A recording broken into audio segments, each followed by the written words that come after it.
Good evening. Good evening, everybody. This isn't very loud, a microphone. I don't like that. That feels wrong. Hello and good evening, everybody. I would like to call this meeting to order. Oh, we actually don't have to, but I appreciate that. Look, always. Roll call. Ms. Richards, may I have roll call, please? Yes. President Wade, let the record show 3 board members are present. We're expecting 2 more to show up shortly. Thank you. Please join me in a moment of silence, followed by the Pledge of Allegiance.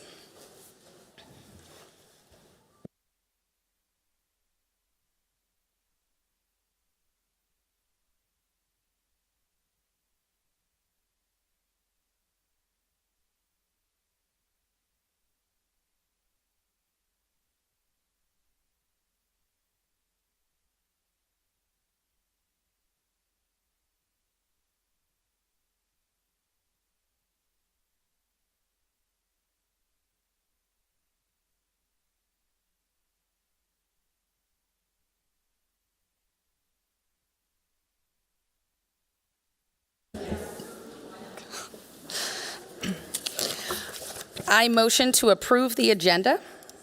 That would be Ms. Jarman seconding. All those in favor? Aye. Aye. Motion carries 3-0.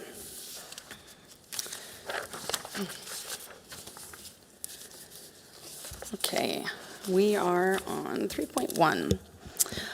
Right now, we are on 3.1, approval of superintendent contract. Do I have any questions or comments? All right, great. I motion that the governing board approve the superintendent employment contract between David Lotzenheiser and the Higley Unified School District. Second. That'd be Mr. Glover, second. All those in favor? Aye. Aye. Motion carries 3-0.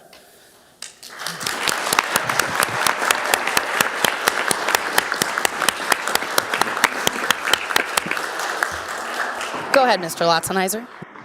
Thank you, Governing Board, members of the community here. I just want to say how excited I am to start my new role in July and how proud I am to represent our district. I do want to say a thank you to my family. We, like many of your families, are very busy tonight, but my wife promised she'd watch it online, so thank you, sweetie. I appreciate it, and wherever the camera is. And I want to thank them for their love and support as we've gone through this process, and I'm excited for the next 3 years and what we can accomplish here in Higley. So thank you very much. Thank you, Mr. Lotzenheiser. We are excited as well. Ms. Richards, we're going to turn to you for points of pride to start us off. Yes.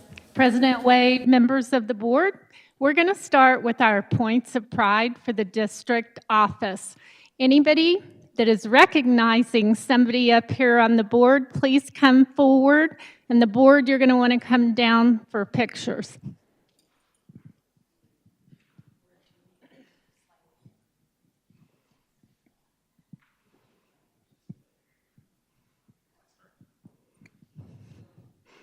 All right, Marcus Berkshire, who are you recognizing this evening?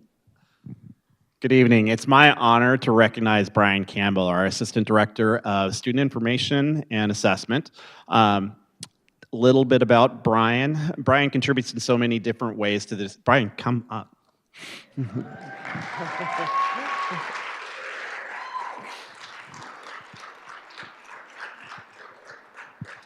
If I have to stand up here, you have to stand up here as well. Brian contributes in so many different ways to the district, but much of it is behind the scenes and rarely gets publicly recognized due to the nature of his work. His knowledge of and work with Synergy is well respected both inside the district and outside. He's regularly called upon to provide his insight to updates with Synergy as well as to state reporting. In fact, today he received an email from EduPoint, which is Synergy's parent company, asking him to present at their national conference this fall. So we're really excited about that opportunity. He is known in Synergy circles as Brian from Higley. He provides invaluable assistance to our sites and leadership with the functionality Synergy by creating reports, providing guidance on enrollment and scheduling, facilitating third-party integrations, and advising on policies and procedures around student data. Additionally, he has supported multiple district departments in their work, including assisting PR with the new website, finance with student ADM and enrollment trends, and student services with reporting for student discipline, Raptor, and handbook revisions. I am proud to work with Brian from Higley and know that we have a rare gem working behind the scenes to ensure our staff have the student information we need, while also ensuring that our student data is secure and the state gets the data it needs to ensure that we are properly funded. So congratulations, Brian. Thank you very much.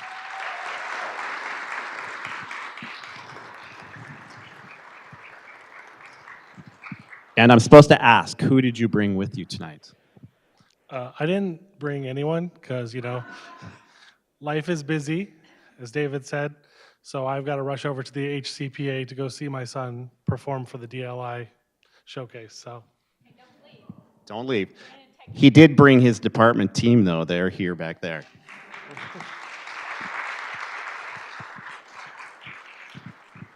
And then.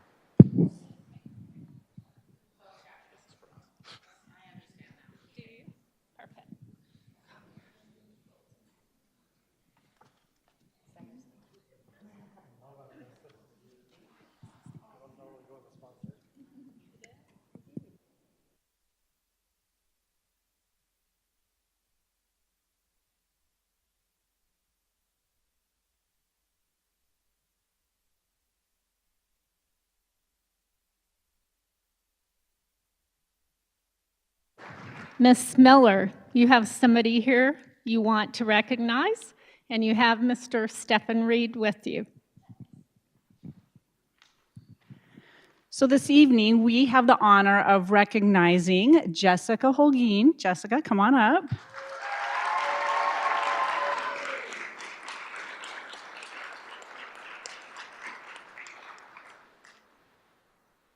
So before I hand the mic over to Mr. Reed to read why he recommended Jessica, I wanted to just add that she is truly the backbone of the special education department. I do not think that I would be able to do my job if she was not there to keep me on track, remind me what was next, answer my phone, remind me that I haven't checked my emails. She keeps me doing my job. So, Mr. Reed?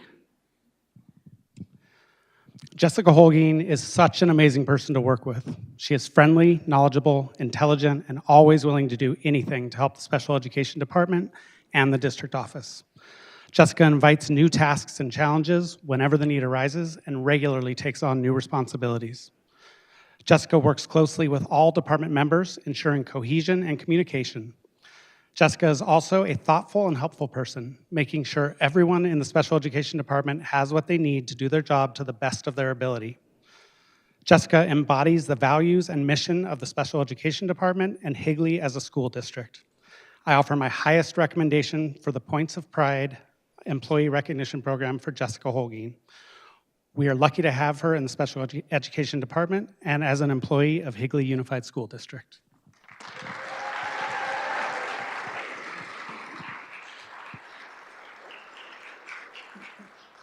Who did you bring with you?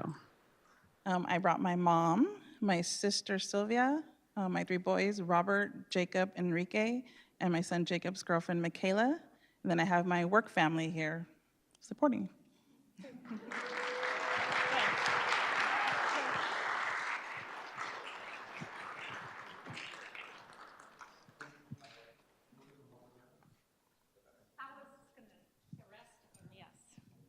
The rest of them with Tyler, yes. Yeah.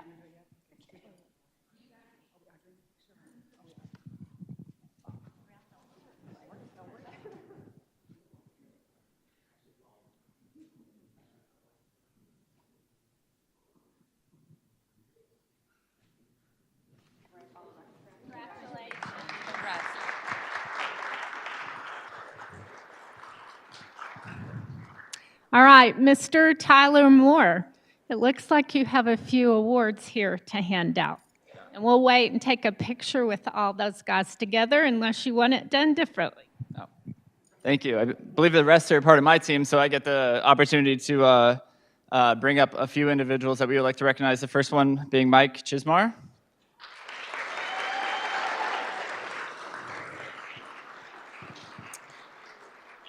So Mike is our warehouse specialist, and I'll just read what the nominee wrote for Mike. So Mike is always willing to help anyone.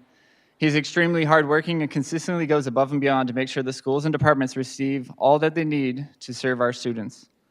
In between regular duties, you'll find him organizing and cleaning the warehouse, washing warehouse vehicles.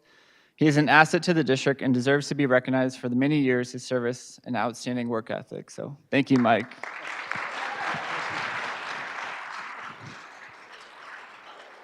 Mike, who did you bring here with you tonight? Heather Brush. His boss.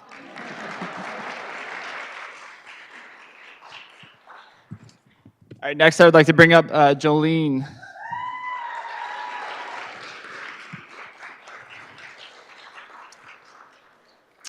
So I'll read what the nominee wrote about Jolene. So Jolene is our budget control specialist in the finance department. I want to recognize Jolene in the finance department. She's always willing to help me with any questions I have with SPED positions, control codes, account codes, and run reports for me. There are days where I call her multiple times, and she's always there to answer with a smile on her face. Thank you, Jolene.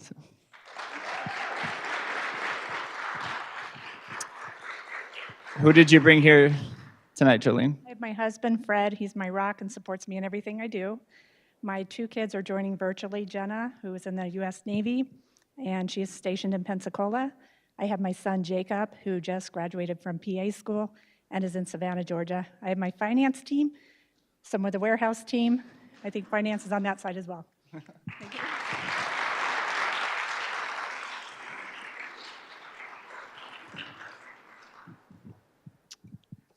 And then next up, I have Alex Urso.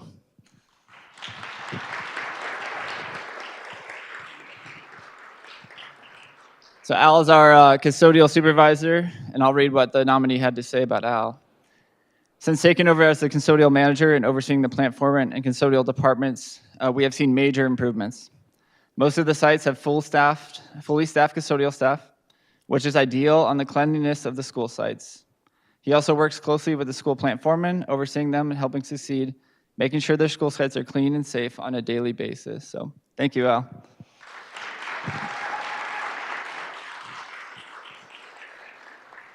And Al, who did you bring here tonight? My wife of 24 years, Kimberly, and my kids are watching the Yankees and Diamondbacks, so they didn't want to be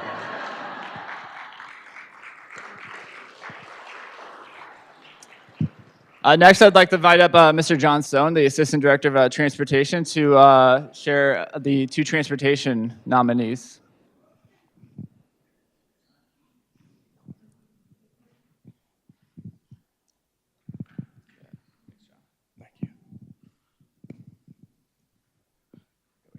All right, first I'd like to invite Eamon to come on up.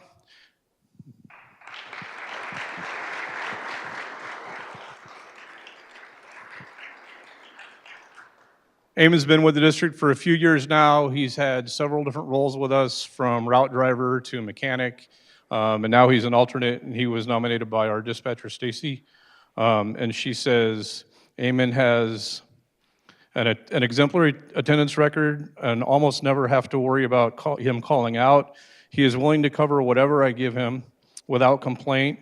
He communicates needs, wants well with office staff and myself. He even volunteers for after-hours assignments all the time and is one of the few I can count on to do so.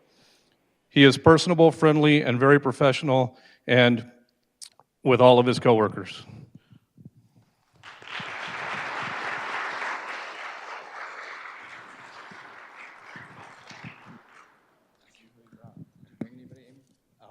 My wife, just my wife there, and thank you for being here with me tonight.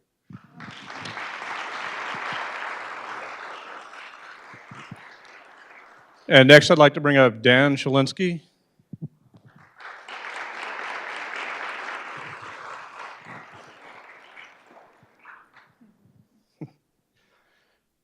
Dan came to Higley this year from one of the districts up north, not to be named.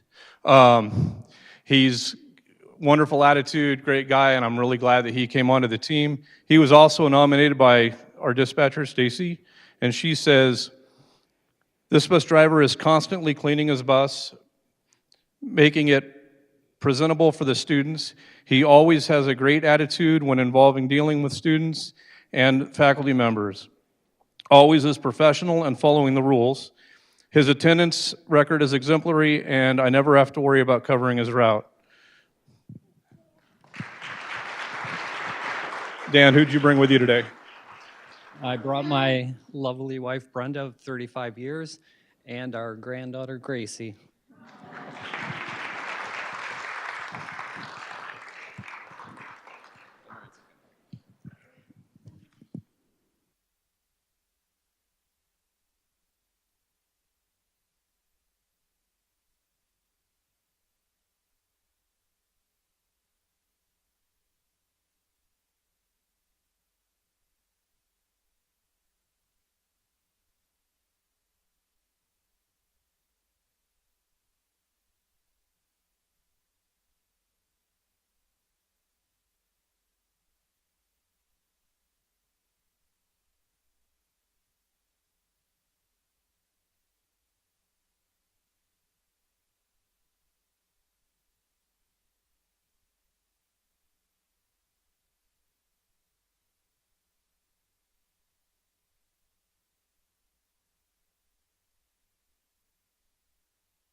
President Wade, members of the board, we're ready for Higley Adventures. Many of you were able to hear this trash can band from Coronado Elementary. They are an award-winning band, earning a superior rating at their first WGAC AZ competition. Thank you for showcasing your talents tonight for our meeting. We enjoyed getting to hear you play as everyone arrived here tonight. So will you guys enter, please, Mr. Brewer?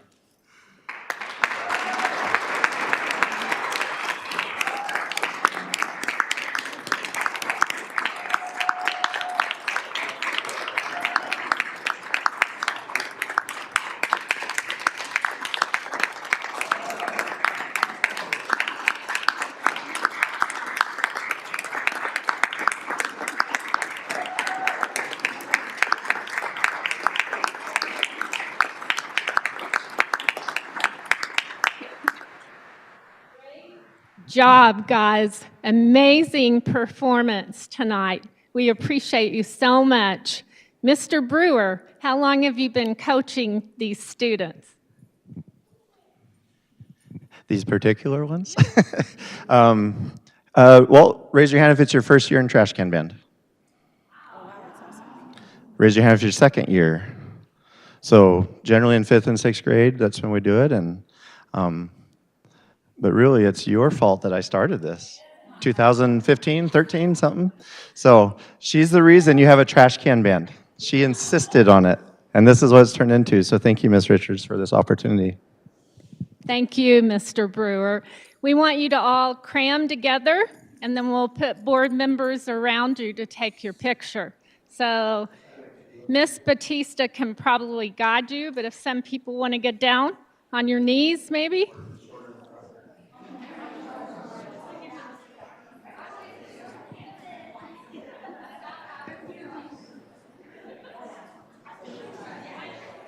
There you go. Got it.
Several of them do. Bridges, Power. Yeah. Well, we can take care of that. He's in sixth grade. Okay. All right. Next, we want to recognize these Williamsfield High School students, Emily Valder and Dominic Micheletti, seized an opportunity to apply for the internship programs at Georgetown University. Thanks to their participation as members of HOSA, Future Medical Professionals Bioscience, these two students applied and were accepted for these highly competitive spots. Emily was selected for the Advanced Medical and Public Health internship. Dominic was selected for the Neuroscience internship program. Both of these students will be attending Georgetown University this summer. We are so very proud of you. Congratulations. And I think, Dominic, are you in the audience this evening? Well, you need to come up here, both of you. All right. Tonight we were blessed, and I was told it was Emily. I hope that's right. Is it? She's like, I don't care. I'm going to Georgetown. We're very proud of you. Is your family here too? Do you want to say something to them about supporting you? Who do you have here? My mom's in the back. Thank you for coming. Both my parents are in the back. All right, let's give them a round.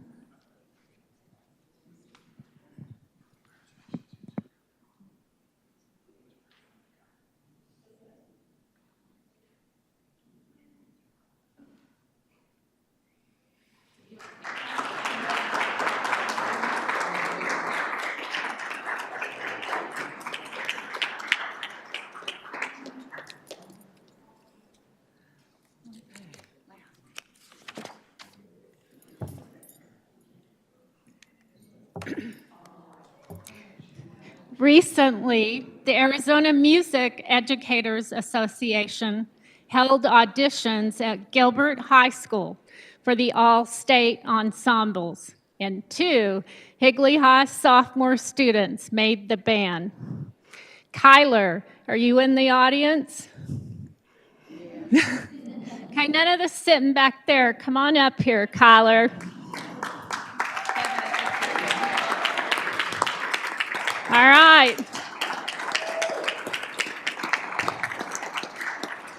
And Kevin just got up and did the right thing by coming up here. Kyler was the first chair in the all-region band. Kevin has now made every audition honor ensemble in Arizona. He was 1 of 10 trombones in the all-state jazz band and in the all-region band, and 1 of 4 in the all-state band. You guys are amazing. The only thing we messed up on was you should have brought your instruments. So we want to say congratulations to you. And do you have family with you? Yeah, my entire family back there.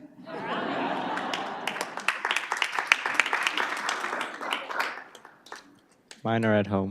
Okay. They're cheering from home. Congratulations, you guys. You ready for a picture?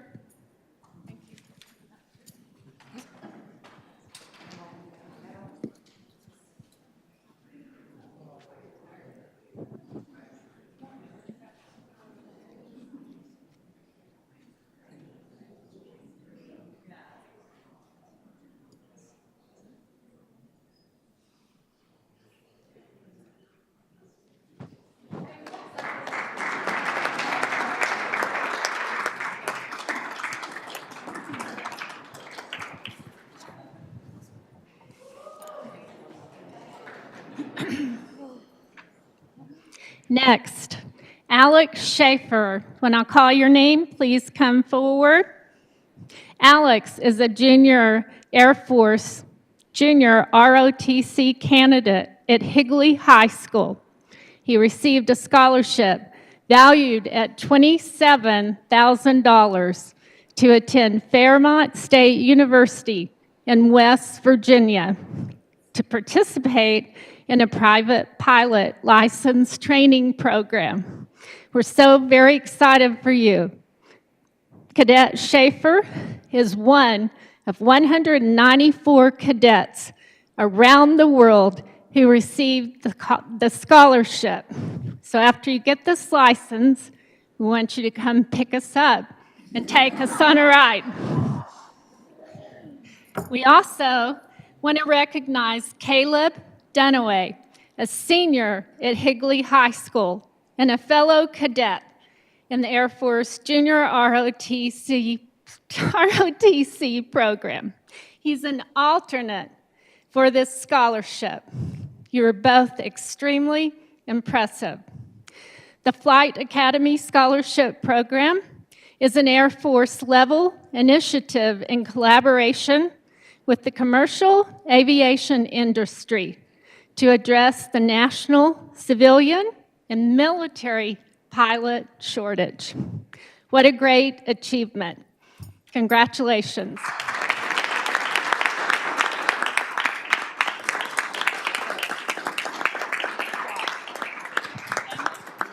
I brought my dad and both my grandparents in the back right there. All right.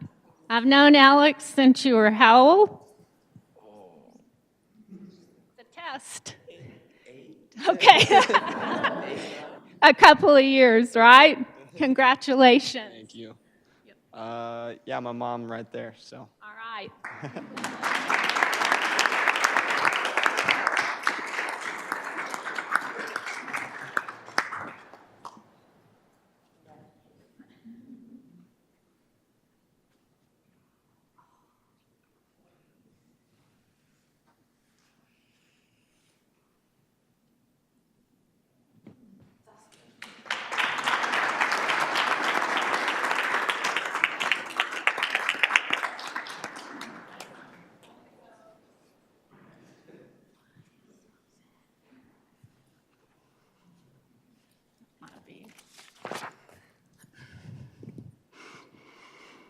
We are also so proud to share that Higley High Air Force Junior ROTC, the unit, had a formal assessment from the regional director of the program and earned an overall exceed standards, which is the very highest rating attainable. Achieving this rating is no small feat and reflects the hard work of the entire unit. Additionally, we learned that they recently earned the Distinguished Unit with Merit.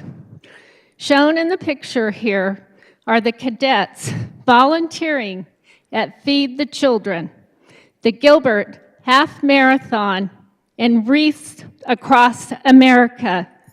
Congratulations to Colonel Vaughn, Cadet Hamilton Holt, Cadets Dunaway, Schaefer, and the entire Air Force Junior ROTC team. So come forward. We want to recognize you guys.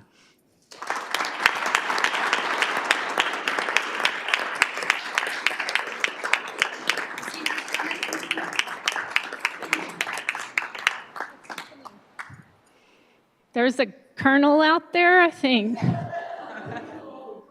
I know, but you have to come participate, sir, because we're going to sit here till you do.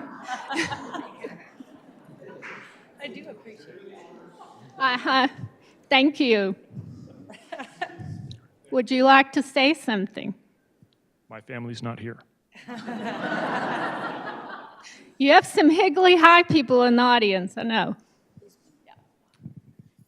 We suffer from amazing support from our administration on site, Mr. Fields and all of our other administrators, our junior highs that allow us to sneak in and recruit new fresh blood every year, which we deeply, deeply appreciate. It keeps the program alive and gives us amazing cadets that do wonderful things. I double-checked right before we left to come over here. We just crested over 2,100 hours of community service this year as a cadet corps. They did. And that does not include the leadership development hours that our system doesn't track and worry too much about, but it's an equal number, give or take.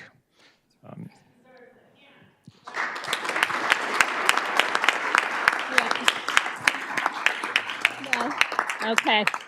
All right. He doesn't have family here, but he has family here, right? I think we're all family. That's right. All right, board.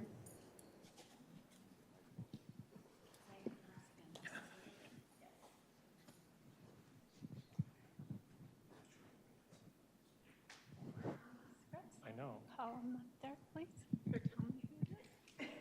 Cadet Valder and Cadet White. Can you come forward, please?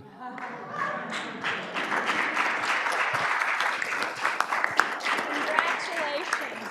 You are not on my script, so I am so sorry. I am so sorry you weren't on the script. So, all right. Do you have somebody here? Wow, parents and their basketball team. All right. That's awesome. Okay, my sincere apologies. We have a little script and we were missing people. So thank you for understanding.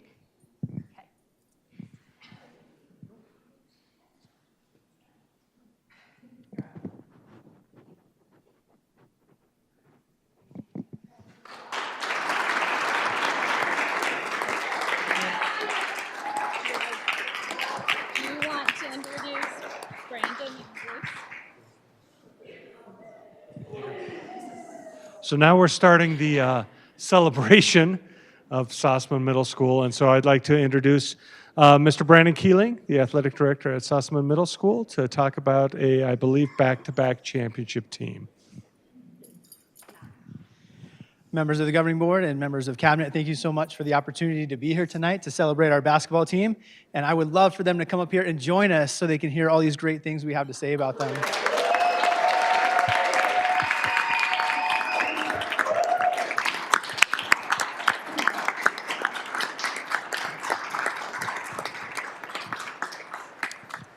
So many of you might remember it was just a couple months ago. We were actually here celebrating our first ever back-to-back championship, and it did not take long for us to get another one. And so these young ladies won the championship as 7th graders and then came back and defeated 9 different opponents to have a fantastic season and win yet another championship for Sossaman. Not only is that an incredible feat, but as I look down this line, these young ladies serve as leaders on campus in different clubs and committees. We did not have a single ineligible student all season long. And so this group not only are ballers, but they are examples of what academic-based athletics should look like. And I'm so proud of them, and I'm so proud of Coach D for what they've accomplished. Thank you so much for your hard work. I'm very, very proud of you, ladies.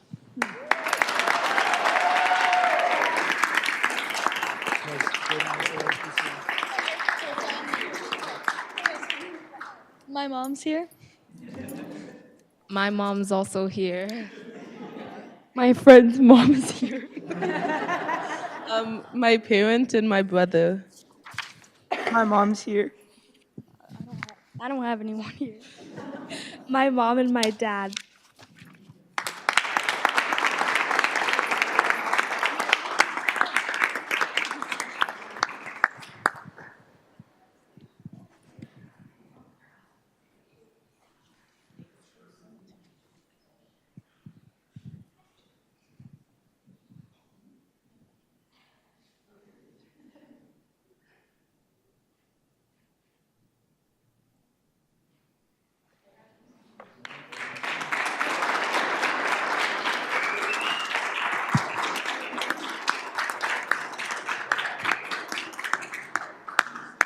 Mr. Potts, Leslie, BK, if you guys would come up here, please. So we're very excited about our night of Sossaman. And the first recognition that we'd like to talk about, hold on.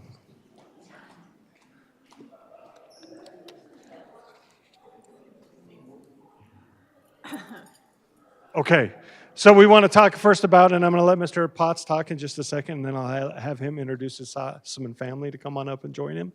But the Arizona Education Foundation announced the A+ School of Excellence Award winners, and we are so very happy to congratulate Sossaman Middle School for receiving this highest award for the second time. Please give them a round of applause.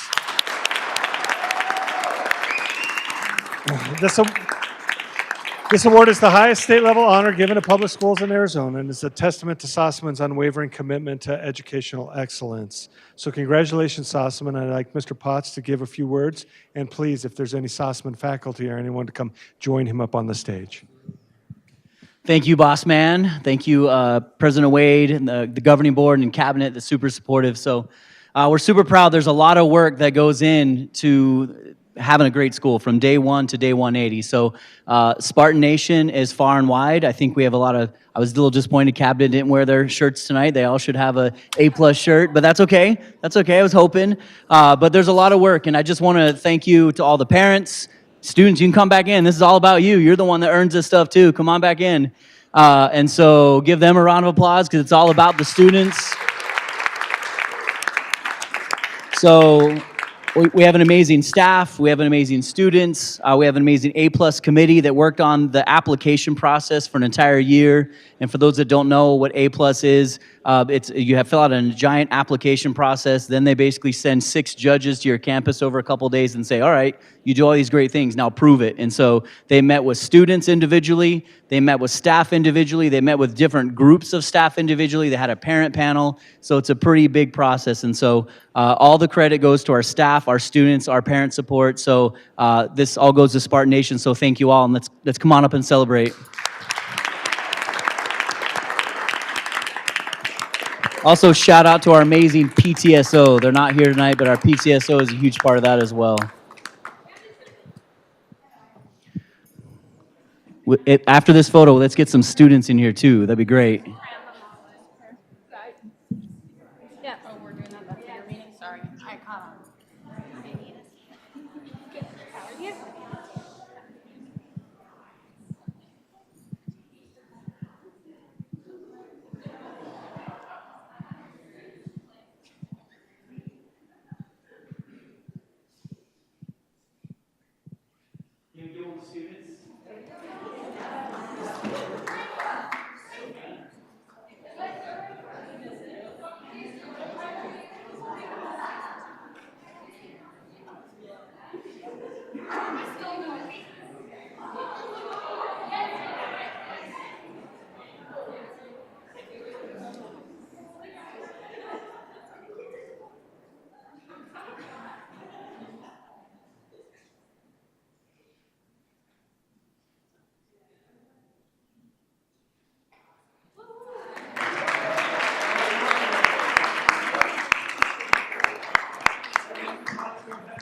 Stay here.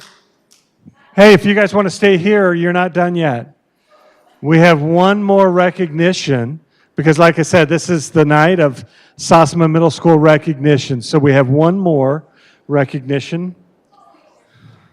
The Arizona Association for Middle Level Education works to support those addressing the unique needs of middle school students in Arizona. AZAMLE judges have selected Sossaman Middle School as one of the 5 inaugural schools for the Schools to Watch program, which recognizes continuous school improvement. Tonight, they will present Sossaman Middle School with a banner in honor of this achievement, one of the top 5 middle schools in the state of Arizona. So give it a round of applause.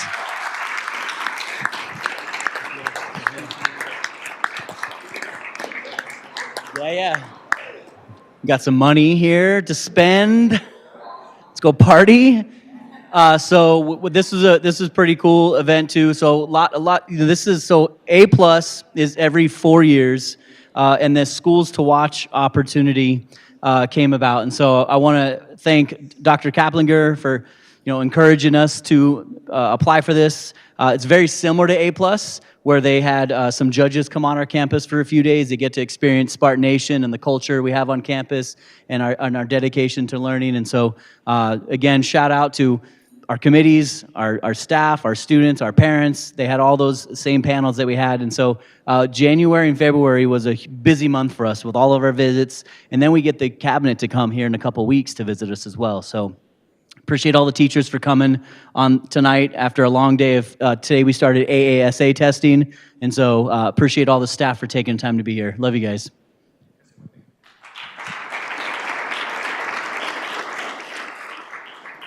The Schools to Watch program is a national program, so it's a little different than the A+, and it has been around for 26 years, and we've recognized over 700 schools across the nation, middle schools. So it's specifically an award to recognize middle schools grades 5 through 9.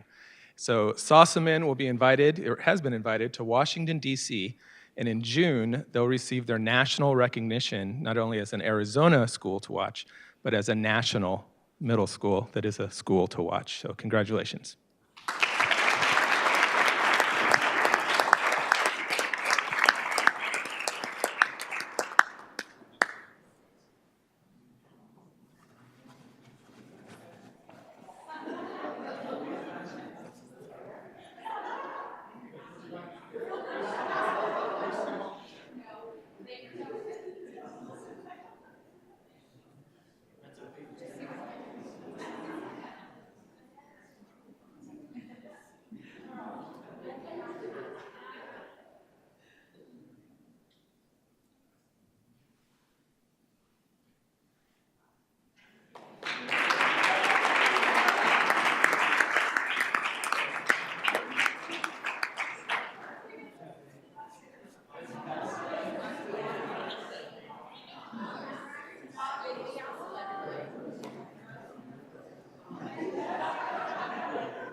All right, President Wade, members of the board, let's proceed with upcoming events. Thursday, April 3rd, is the Superintendent School Board visit to Williamsfield High School. We hope you will all join us. Tuesday, April 8th at 6 p.m., there is a parent event on drug trends, and this is virtual. Thursday, April 10th, there's a parent event, Building Resilience, in the boardroom at 6 p.m. Thursday, April 17th at 8:15 a.m., you're invited to Sossaman Middle School, which Mr. Potts just referred to, for a visit not only to the middle school, but to the preschool as well. And Friday is no school, spring holiday. And that concludes the superintendent's report. Thank you, Ms. Richards. I believe everybody already has done it, but just in case, for those who wish to leave, you are welcome to do so. And we now are going to resume board business.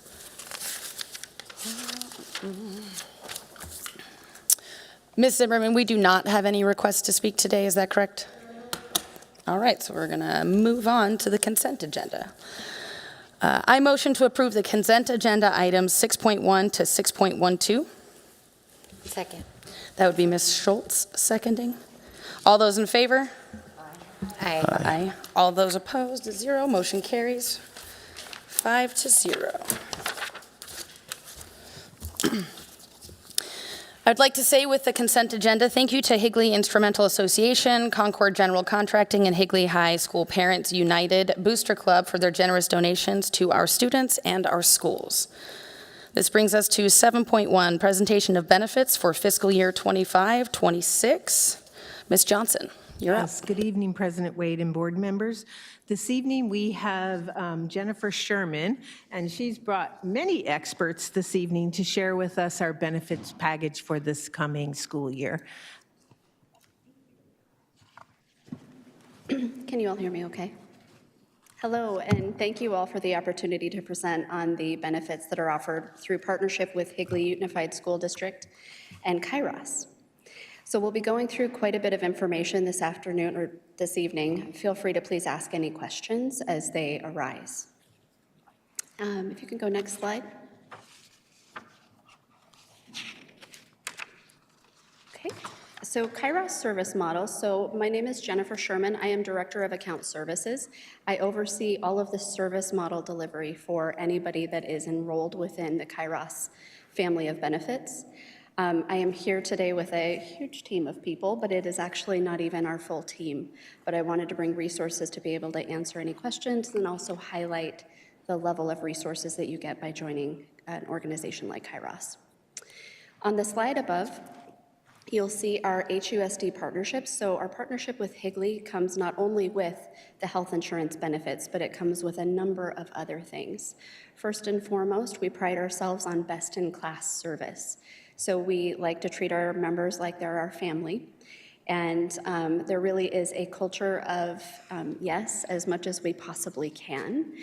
Certainly when we're in insurance, there are guidelines, there's plan documents, there's legalities and compliance. But as much as possible, we like to shepherd people through their healthcare journey. Along with that, Higley joined Kairos in 2022. They came from a United Healthcare, I'll call it direct model, referred to as fully insured. And when you choose a carrier direct in that fashion, it certainly provides some level of security, but there's also some limitations on your ability to customize your plan designs. And can you actually look at hidden profit centers and the like? So being a member, a self-insured member like Higley has chosen to do with Kairos provides a level of autonomy to let Higley customize some of the benefits that they would like to offer. And specifically to your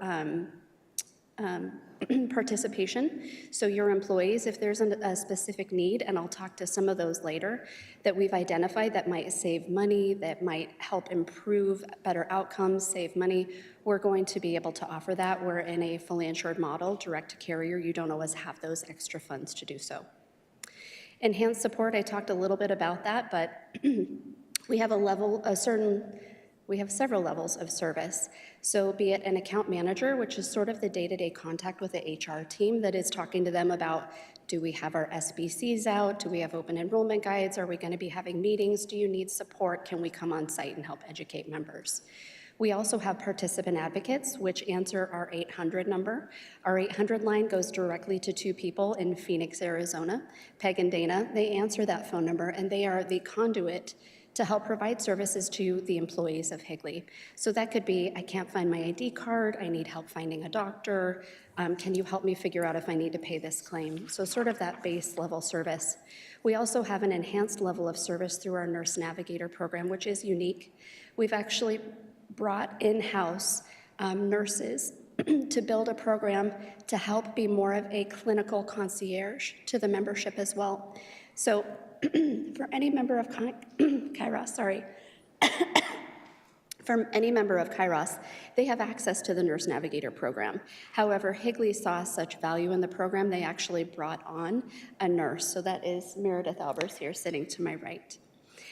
So we've actually seen some really great savings, and I'll talk about that a little bit more in slides to come.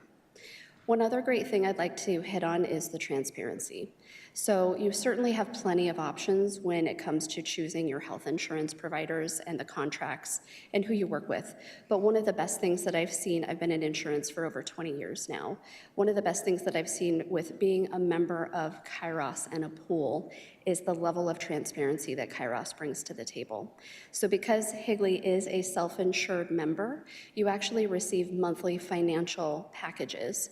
including, I'm going to say the terms wrong, but I'm going to say general ledger and those types of things. So it's a full accounting down to the penny of where your dollars are being spent, if you're receiving rebates on pharmacy, if you're saving money on, if we do a claims audit and we pull back some funds that were overpaid, you're seeing all of that month to month. So a lot of transparency that you don't always get in other models and other vendors. Cost management is another thing that we pride ourselves on. So we take care of the procurement aspect. I know in public entities, procurement is always a big thought and something that you need to navigate. Because we are a pool, we actually take care of the procurement for you. So we actually, every so many years, take a look at each of our vendors and do our own procurement and then come back to the membership and share that information with them. So know that we're always keeping our eye on costs and trying to make sure that we're getting the best cost, but also the best contract details and the best benefits. And then finally, purchasing power. Because you are choosing to be part of a pool, in this case, or a trust, Kairos is actually 82 members strong. So all totaled, we have about 23,000 belly buttons, we call them, so people that are enrolled within Kairos benefits. So you as Higley aren't just approaching the market and saying, we'd like to get benefits for ourselves. You're actually leveraging the buying power of being with Kairos, which is about 23,000 belly buttons. So in theory, better benefits, better cost management. And then if we go to the next slide.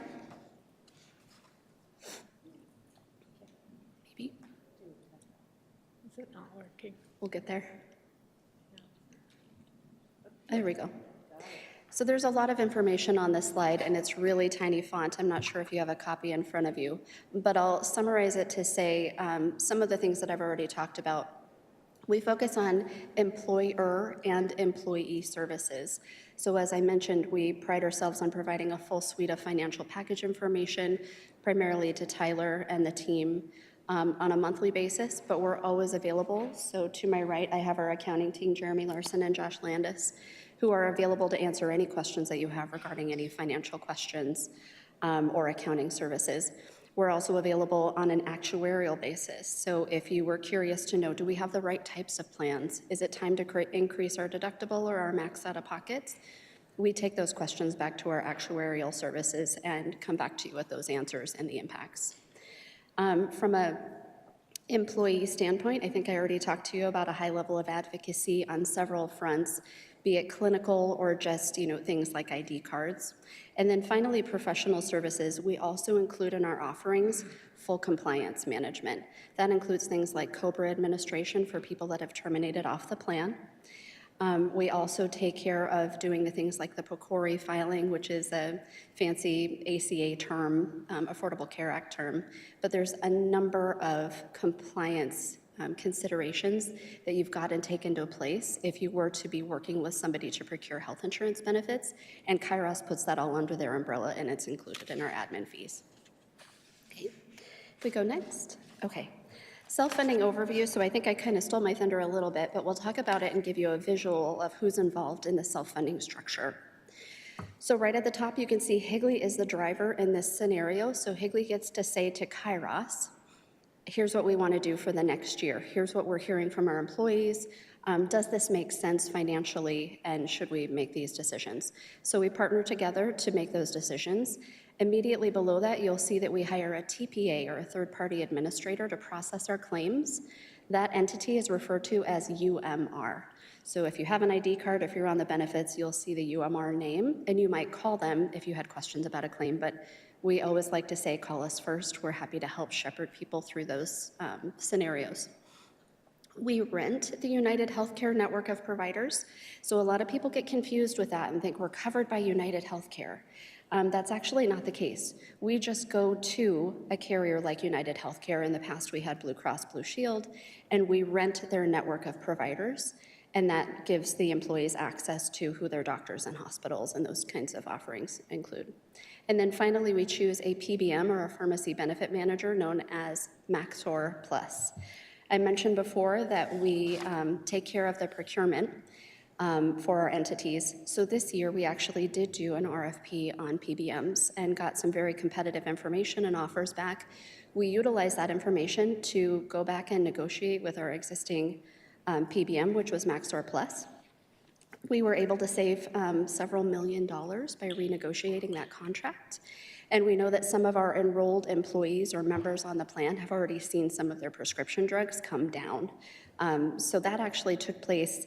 We were able to identify savings that actually took place in October, so not even on our plan year schedule, which is usually July 1st to June 30th. We activated it immediately as soon as we identified the opportunity to save, so that took place as of October 1st. Okay. Some of the benefits of self-funding. So I talked a little bit about the history with Higley. In the past, on the left-hand side of the screen, you can see there's a sort of a fully insured model and a dollar sign. On the fully insured model, you'll see non-refundable premium.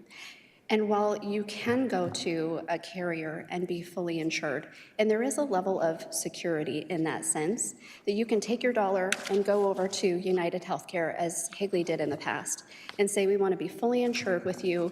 Please help us, get the plan designs that we want. They don't have the customization that you have if you're self-funded, but it's very secure. You go to United Healthcare and you say, I want to get my plans, and away you go. The challenge with fully insured is there's a lot of hidden profit centers. I'll go back to the discussion about doing procurement on our PBM. So within this fully insured model, you don't have access to see what you're paying for your PBM. You don't have access to see what you're paying for claims administration and the like. So there's a lot of hidden profit centers in a fully insured model. It feels secure. You pay a flat rate, and you don't have any other expenses on the back end.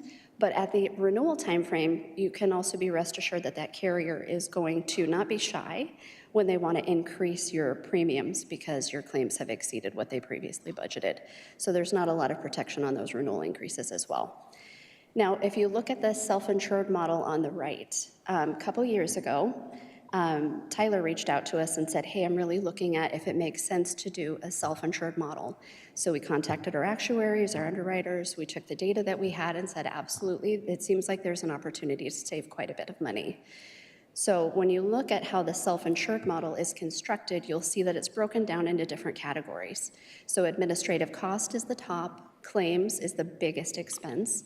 Stop-loss insurance, stop-loss is kind of like reinsurance. So you currently have a $350,000 stop-loss level. That means if you have a claim that comes in that's $1 million, Higley's on the hook for $350,000. Okay, so we buy that reinsurance to make sure that there aren't too many unknown big claims that really cost the district. So that's stop-loss insurance coverage. And then finally, down at the bottom, what's left over is potential savings. So in year one, there was approximately $800,000 in savings by making the move from a fully insured to a self-funded. And you can see that reflected in this chart. So the year-by-year financials, this is a very pared-down version of the financials, but to kind of make it palatable for this meeting, you can see in 22-23, our gross contributions, so I'll just call that premium, that's kind of the checks that you were writing to Kairos to cover all of the expenses, were set at about $8.8 million. The cost of primary and excess insurance, so again, that stop loss that we talked about before, that's the 1.3 million. Loss expense, that's the actual claims cost. So all of the people going to the doctors, having the surgeries, and those types of things, that's your claims cost. And then finally, administration, that's my team, and some of the team back at the office that you don't see, and admin fees. Also included in the admin fees are things like compliance and those types of services, legal support as well. And then finally, non-operating income. So additionally, when you're self-insured with Kairos, we take the funds from you, we generate a number and say we think you're gonna be at, let's say, $8.8 million this year. As you send us checks, we put it into an interest-bearing account. So that non-operating income there is the monies that you were earning while that premium was sitting in the bank account. So about $12,000 earned, okay? And then at the end of the year, there was roughly an $858,000 surplus, meaning there was money left over in your bank account for future claims, for future years for health insurance. So then we go into 23-24. That was a little bit more of a tough year where we see gross contributions at about 9.4 million almost, with primary and excess insurance at 1.5, and loss expense around 8.1 million. Admin stayed about the same, 255,000, And then again, you see your non-operating income, and then surplus or deficit. So this year, we actually did have quite a few claims that came through. And then you'll see what we're forecasting for the year so far for 24-25. So we haven't fully made it through the year. And we know that there's a claims lag. So as we look at data right now and we're looking at claims that are coming through the system, we have about a 60-day lag in those claims coming through. And that's due in part because hospitals and doctors' offices don't turn around and submit claims right away, or they're waiting to see if anything else is coming down the pipeline. Then when they do get submitted, the TPA processes the claims. So there's about a 30 to 60-day lag there, and that's why that number is sort of immature, and you see claims data through January 31st. I'll pause and ask if there's any questions. Not yet? Okay, good. All right. Okay. So when we look at a population, we want to know what's driving the costs and what do we anticipate for the year to come. So we know some of the key demographics and cost drivers within Higley are the population, so demographics. And you can see that top line above, so 989 employees, but about 1,457 belly buttons. So those are the family members that come along with the employees. But all total, Higley brings about 1,457 people to the plan. The average age plays a lot into insurance costs. We know once you get up over age 40, you actually statistically start to cost the plan quite a bit more money. So average age of 37 is actually pretty favorable compared to other school districts in the state. Average family size is about 1.5. And then we know our schools are usually driven primarily by female population, so 64% female, 36% male, no surprises there. Within our population this year, we had about 15 high-cost claimants. The interesting thing when we talk about the high-cost claimants is those are really the cost drivers on the plan. We're never worried about people going for their wellness visit or getting their immunizations. Those are the low-hanging fruit, low-cost options. But when we get to high-cost claimants, we're looking at people that have claims over $50,000 in that year. And we had 15 this year so far. Roughly 30% of our total claims spend so far was spent on those high-cost claimants, if that makes sense. So that's something that we pay very close attention to, and we do come and meet with the Higley Insurance Committee quarterly to share reporting on those claimants and what's happening. Of course, it's all HIPAA protected, so it's very just aggregate data, not a lot of specifics. We do have 2 high-cost claimants that terminated off the plan this year, and none of our members have hit our stop-loss threshold of that $350,000 so far this year. So very good. Pharmacy claims have seen a rise in cost at 15% over last year. That is very typical for what we're seeing in the industry. If you turn on the news at all, you're probably going to see a commercial for a pharmaceutical drug or several. You'll also hear some sort of story about how pharmaceutical costs are skyrocketing in America. That is something that really drove us to do the PBM RFP and take a look at renegotiating that contract. We've also brought on in-house consultants to keep an eye on our pharmaceutical costs and find opportunities for improvement. 41% of pharmacy claims are specialty medications. That's 1 to 2% of your patients. But because those medications are so costly, it's driving 41% of the cost. Diabetic medications are ranked #1 in our traditional class of medications. And then MSK is short for musculoskeletal claims, and that is rated as one of the top 5 conditions. We'll talk about that a little bit more in slides to come.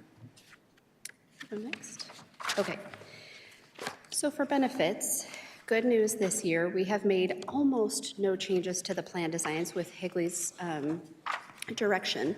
So you'll see our 4 plan offerings. On the far left in the green, we have our grandfathered plan, which is the richest plan. It's my understanding we don't have people that are new employees that are able to enroll in the plan. It's really a legacy plan that just the existing population can stay on. Once they come off that plan, they cannot come back to that plan because it is a very rich plan. Also can drive quite a bit of cost. So that is a $0 PPO deductible with a $63.50 max out of pocket. We also have a $500 deductible plan, which is a copay-driven plan. When you see a doctor or you pick up a prescription, you're usually paying a copay for those medications or for those services. The $4,500 max out-of-pocket is the limitation on that plan for members, should they hit it. We also have another $5,000 PPO plan, which is the far right in the blue. and that has copays again for services if you see a doctor or pick up a medication. And then finally, sort of in the middle, that dark column is our 1650 high deductible health plan. That is the one plan that had a little bit of a change, and that was an IRS regulation. So this is a high deductible health plan, also known as an HSA. And that the IRS actually regulates the minimum deductible on those plans. This year it had to move from 1600 to 1650. So that is the one change on the plans. Here are the employee medical rates. So I know this page is a lot to digest. We struggled with trying to fit it all on the page for you, but you'll see top left is our $0 deductible plan. Top right is the $500 deductible plan. What's interesting in these is you'll see in the right-hand column of each of those plans, you'll see that there was an 8% employee increase given to the $0 plan. Again, that's our most expensive plan, and it drives the majority of the cost. So increases were shared to that plan. On the $500 plan, you'll see that the increase to the plan was pretty much split. So they got a 4% increase to employee, 4% to district. Now, if you look at the high deductible health plan on the bottom left, you'll see employees on that plan had 0% increase, which is very generous by way of Higley to offer a plan that didn't have an increase on the employee-only level. District paid 8%, and then for those that were covering dependents, that increase was split. And then finally, on the $5,000 PPO, you can see that the district absorbed the total cost. That's our least costly plan and high deductible, so the employees didn't see an increase on that. Okay. Mr. Chairman, can I just make a comment?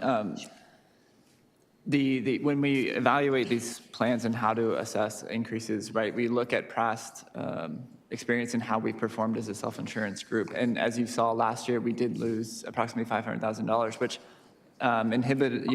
hindered our ability to absorb a lot of these increases. And so we did our best working with HR to offset a number of these increases to some of these plans.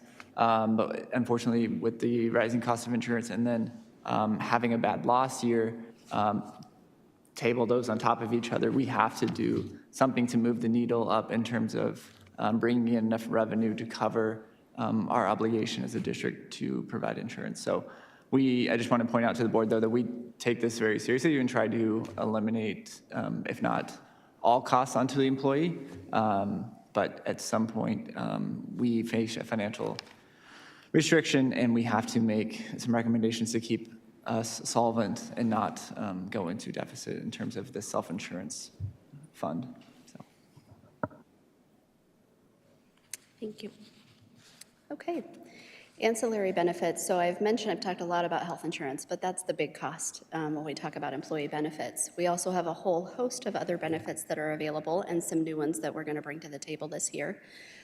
For Delta, we have Delta Dental of Arizona. It is a rich PPO plan with a broad network of providers. There was a 3% increase to that rate, which equates to about $1.50 per month for employee only on the plan.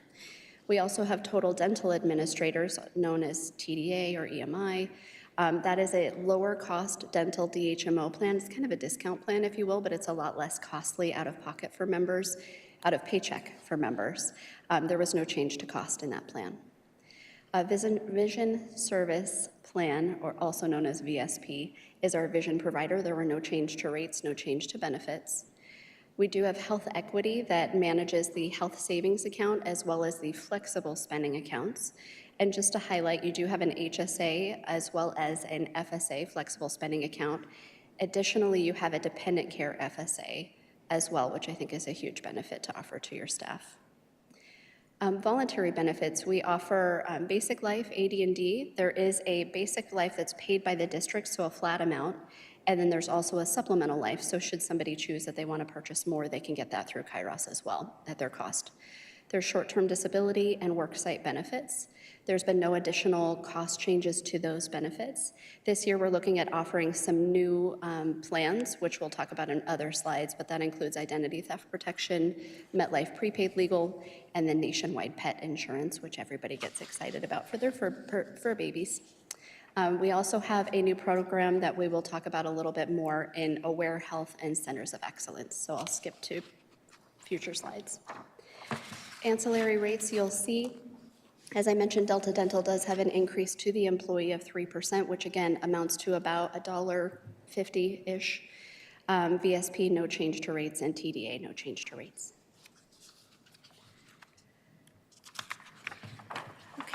And then newly added plans that we talked about, so the Identity Guard does have a cost. This is strictly a pass-through to employees to pay out of their own paycheck should they choose to elect the benefit.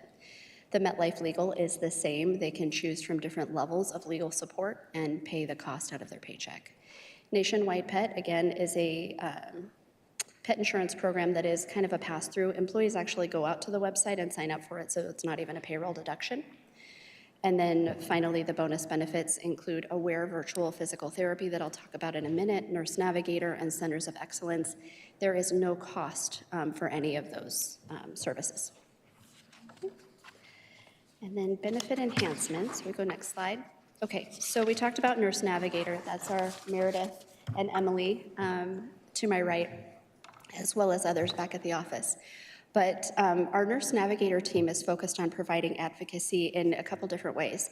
That can be inbound, so somebody calls us and says, I have a claim, I don't know if I should pay it, I have a diagnosis, I don't know what to do. So we take those inbound calls and we advocate for the members based on that need. We also have access to claims data, so we're able to look for things like inpatient hospitalization or inpatient discharge, emergency room utilization, and new diagnosis or high-cost medications. So we will also advocate and reach out to members and say, hey, we see that you're going through something. Would you be interested in talking to us about it? Do you need help? How can we assist you in this process? So through that, we actually have engaged members year over year. This year, of course, was the highest rate, but this year so far to date, we have 113 opportunities identified to interact with members of Higley, and of that, we've made contact with 94 of them. In quite a few of those instances, it can be as simple as, no thanks, I got it, I figured it out with my doctor, but thanks for calling. In other instances, it can be something where someone like Meredith works alongside a member to navigate a long-term chronic condition. In one of the cases you'll see down below, on the second bullet point highlighted, we identified a member, I will say Meredith identified a member that had a very high-cost medication that was being infused. They were also using an out-of-network provider for that infusion. When you do that, you face a whole host of other costs, and the costs are not managed by anybody. It's basically the infusion facility charging whatever they would like. So to Meredith's credit, she came alongside the member and tried to advocate and work with the provider and was able to identify a way to save about $9,000 a month by interacting with that member. So huge savings by having our nurses interact with members. Again, sometimes it's not big dollars, it's just really good feel-good messaging. The first bullet point talks to doing a claims audit and seeing that we had a high-cost claimant hit the plan and realized they had terminated off COBRA. We shouldn't even be paying for those claims. So to Meredith's credit, she was able to terminate that and save $38,000 for the plan. So that's a tidbit about our Nurse Navigator program. We go to the next? Okay. So I mentioned to you one of our high-cost claim categories was MSK, so musculoskeletal. Through that data, we decided to deploy a virtual physical therapy practice called Aware Health, and we've had great success so far with Higley. So we implemented a 90-day pilot that was no cost to the member, no cost to the district. And through that, we were able to see pretty significant savings, and we've decided to turn the pilot on and keep it for the remainder of the year. You can see some of the therapy services that can be treated through this, but essentially the goal is to connect people with services for things like rotator cuff, meniscal tears, disc herniations, you name it. But oftentimes what we see is people don't know what to do, and they might only have time for one doctor's appointment, so they take themselves right over to an orthopedic surgeon. And if you'll pardon the analogy, if you are a hammer, a lot of times things look like a nail. So if you're heading over to an orthopedic surgeon for something and you're not sure if you should have surgery, a lot of times they're here to help you find that surgery and perform it.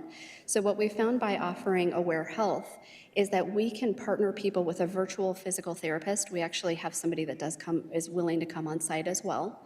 But they can begin to do some physical therapy modalities with people through like a Zoom and help alleviate some of that potential for unnecessary surgeries, unnecessary scans and MRIs and those types of things.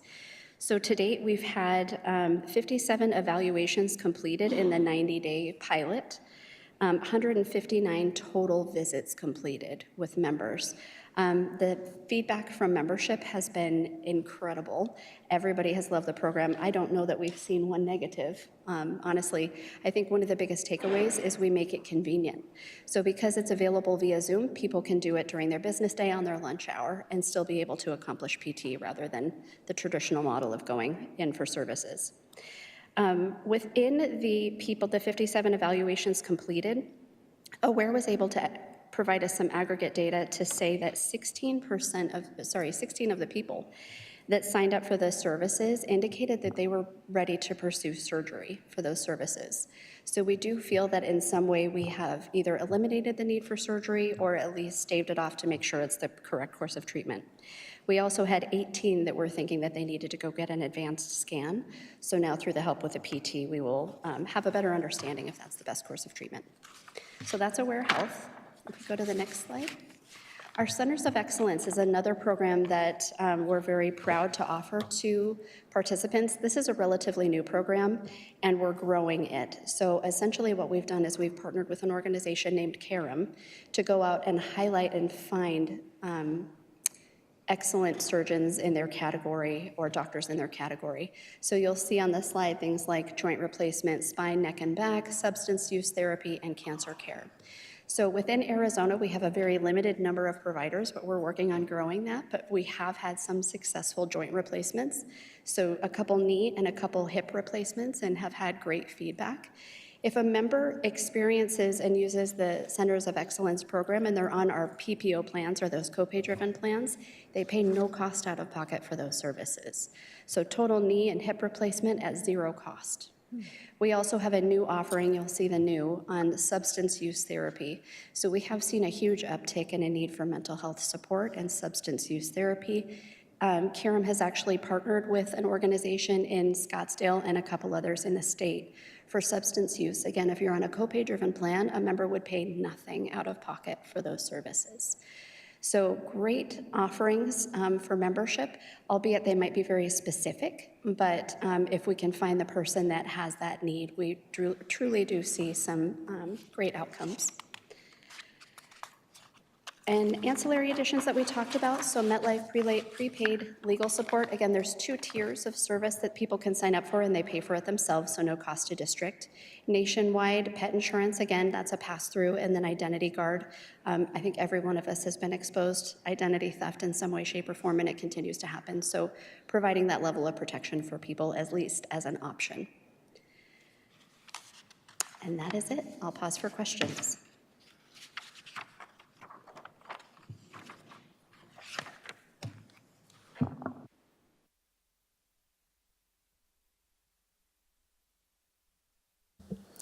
Thank you for all that information. The portion where it mentioned, I believe, 38,000 in savings due to reprocessed claims. Correct. Was that due to errors made by the provider, by Kairos, as far as processing the claim incorrectly? I would think that it's probably due in part to just general administration. I think for whatever reason, there was a breakdown in communication and a file feed from COBRA administrator to the actual TPA.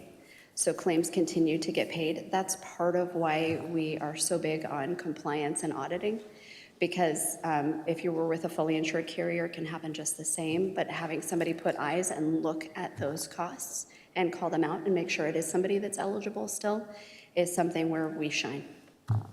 I hope that answers. Yes, and I manage my claims like line by line because of errors, and we're all human and errors happen. But I was just curious as to where you guys see a lot of these errors coming from. Yeah, I wouldn't say that there were a lot of errors, but when they do happen, they can certainly be costly. And again, I think this one was a file feed breakdown, so it was more of a technological. but oh so good that we had Meredith putting eyes on the claims and just happened to catch that that person should no longer be enrolled. Great, thank you. And I do love that you guys offer legal and pet insurance. Good. Yeah. Those are great benefits to have. Thank you. Thank you. Thanks.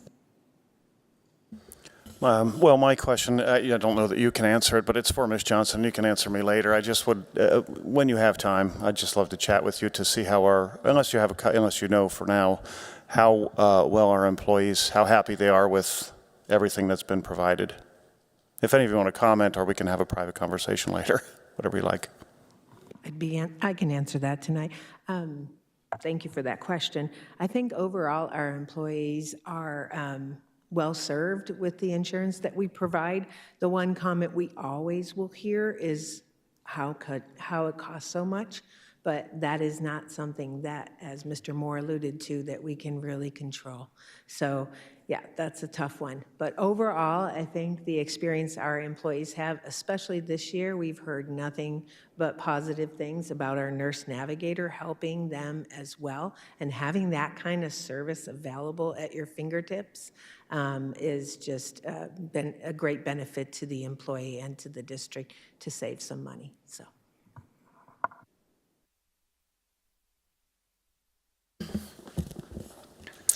I would like to make one comment, mostly because I think it matters to anybody who paid attention in years past, comments that I've made, those types of things. One of the things I asked about is the way our state is structured is really not great for our staff at all, because we make it smaller groups, and if we were part of a larger state, and Mr. Moore informed me that our state actually did a third party to look at what it would take to look at covering schools and staff as part of the state healthcare plan, because the state healthcare plan is banging, and it is extremely costly. And so ultimately, I think to staff and those types of things, it's hard. And we live in a society in which this is terrible. And so we see some of these costs. I'm appreciative for the ways in which we can at least split some of the cost or absolve some of that increase for our staff where we can. And I know in not every plan that we are able to, just because it's really hard when you see your paychecks and how much of it goes to, difficult things. So I'm appreciative of that for our district as always. And I thank you for your time and all the explanations for today. Thank you. Thank you so much. I do have one more question. You mentioned the zero cost knee and hip replacement. How is it that they're able to get that at zero cost? Sure, that's a very good question. So as we looked, not only as Higley, but as Kairos as a whole, at some of the big cost drivers, some of the big expenses that can come into play, including MSK, musculoskeletal, cancer care, substance use therapy, is some of the providers out there charge egregious numbers. And oftentimes for things like substance use therapy, there's just a really small network and sometimes no specialists in the area. So what you find is people end up going to the wrong places for treatment, or they go out of network. Not necessarily through any fault of their own, it's a limitation in the system. But one of the reasons that we chose to bring on CAREM and the Centers of Excellence is to attack that flaw in the healthcare system and to try to drive people to guaranteed, vetted out facilities and providers that have been, I'll say, interviewed and checked to make sure that they have certain quality standards. They also charge us a bundled price, so there's tremendous visibility on what those costs are going to be, and we know if we can help get somebody to a provider that's going to have better quality outcomes, better services, so they recover quicker and they're back to work. And it's a bundled charge, so we have some predictability around those charges rather than whatever provider they choose to go to. We know that Kairos as a whole and Higley as a whole is going to save money by helping to encourage people to steer them to those types of providers. So if you look at it, a member, if they were going to have, let's say, a joint replacement, they might have a $500 deductible or a $4,500 max out of pocket. it's worth it to us to waive that fee to help encourage members to choose these centers of excellence for those better outcomes and those bundled charges, if that makes sense. So we choose to waive that as more of a steerage to help people choose those providers. They don't have to. We still have quite a few people that don't use the COE for various reasons. And they can do so, but they pay the deductible and the max out-of-pocket like traditional insurance. So it's the predictability, it's the quality and cost control that lets us waive those fees. Thank you. Yes. And one last question.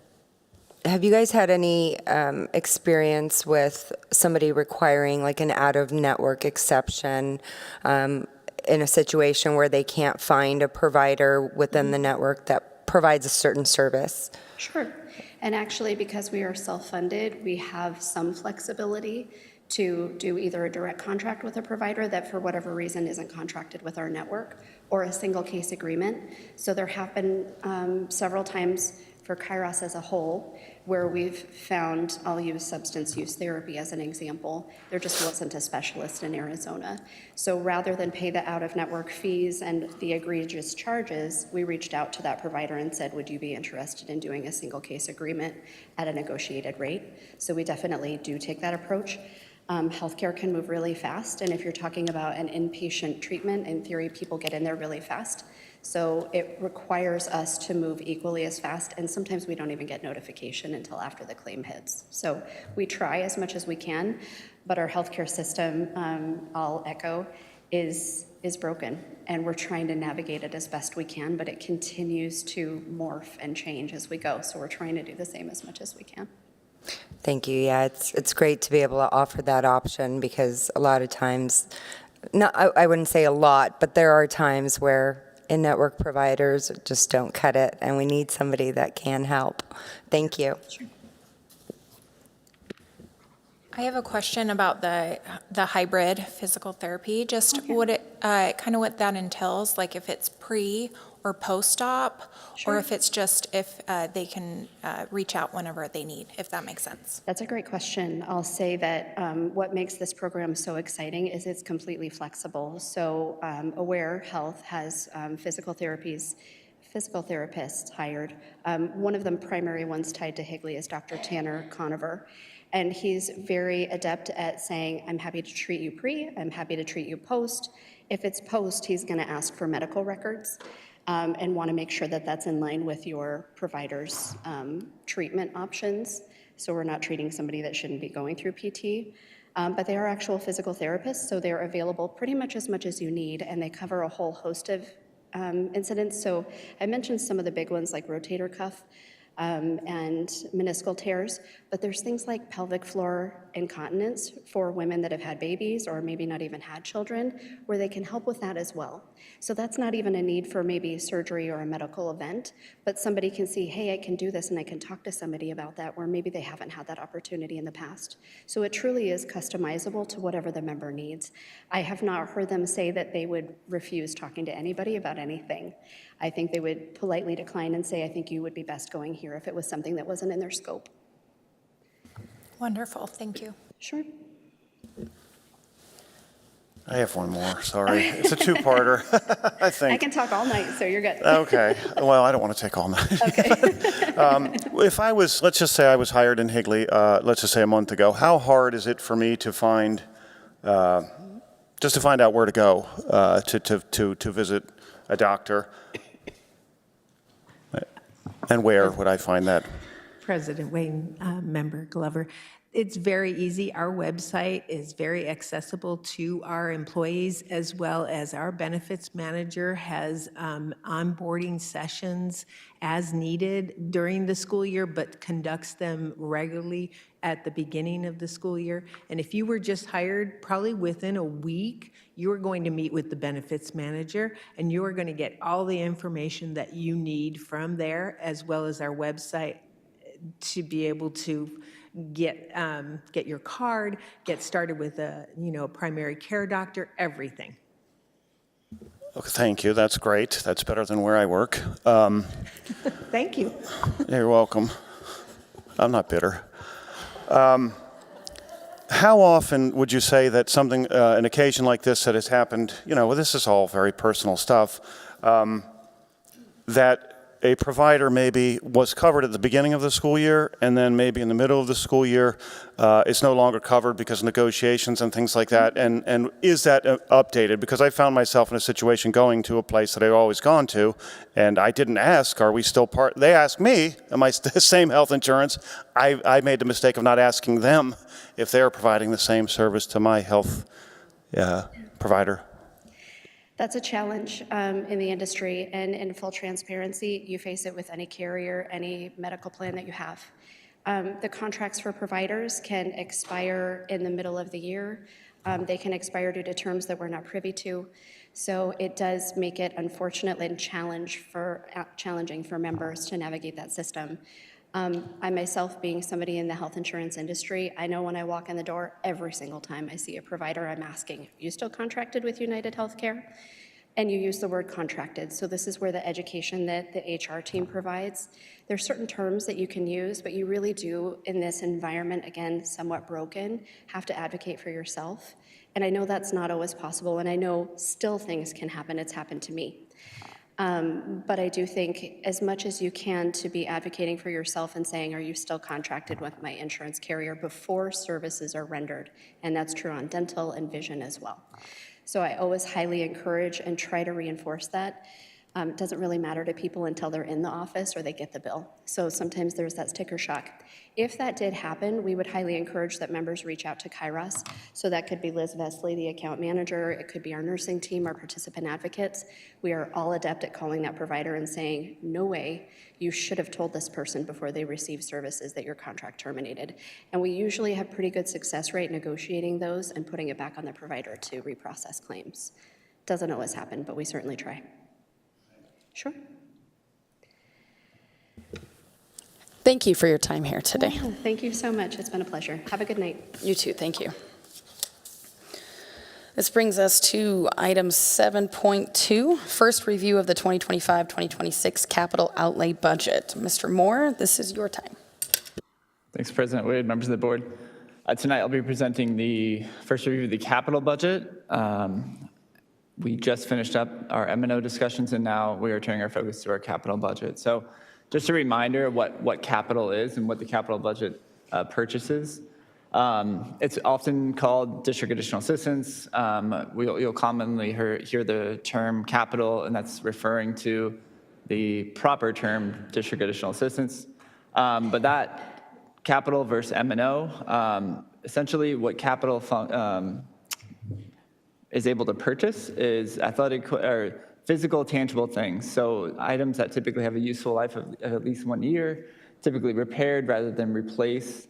When evaluating the purchase, it's typically an independent unit that retains its original shape, appearance, and character. And so keep in mind when we're talking about our capital budget, that is what we are purchasing with these funds.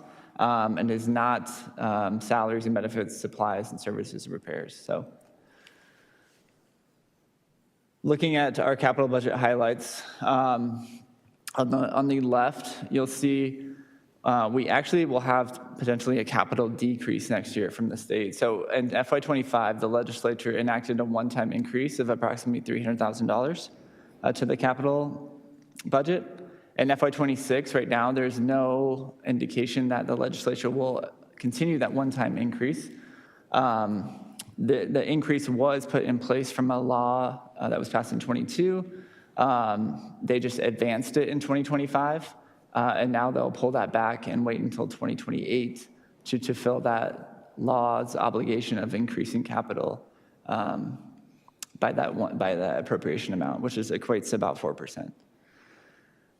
Major maintenance projects. Right now, we are holding all major maintenance, and they're all subject to SFD funding, or the School Facilities Division, which oversees the Building Renewal Grant Fund, and they award monies to fund primarily building renewal projects that include major renovations, repairs, building upgrades, building systems, et cetera. Things that keep your building operational and in use. And so I have another detailed slide about our projects, but HUSD has most recently supported major maintenance projects by transferring M&O dollars to capital. We did not do that last year, but our previous years, we have utilized that transfer to fund a lot of our major capital project needs. We are not transferring, we're not proposing any transfer of M&O dollars to capital, as if you remember in our M&O presentation, we are budgeting to a deficit for M&O next year. Again, and I'm going to reiterate this, we're going to be 100% reliant on SFD to fund those major maintenance projects for 26. We have continued to invest in our security upgrades, and so when evaluating projects or capital requests, one of the first lenses we use is safety and security. Mr. Walker and myself, we have a small security team in terms of reviewing projects, annually evaluating our safety needs. We meet bi-weekly, and that, again, if there's something pressing where we feel there's a risk to the student or staff, we will look at ways to address that as a first priority lens.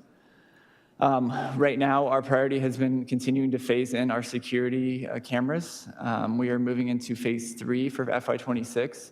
We are just wrapping up phase 2, which included replacing all the outdated Avigilon cameras. We still have, believe it or not, 2 other camera systems that we are operating.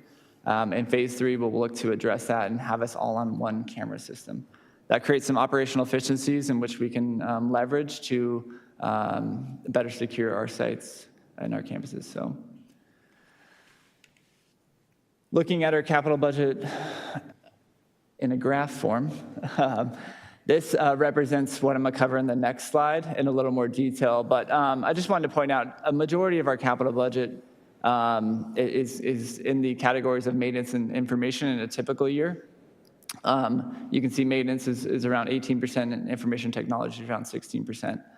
So if we look at soft capital needs on an annual basis, those 2 departments have the most in terms of capital expenditures.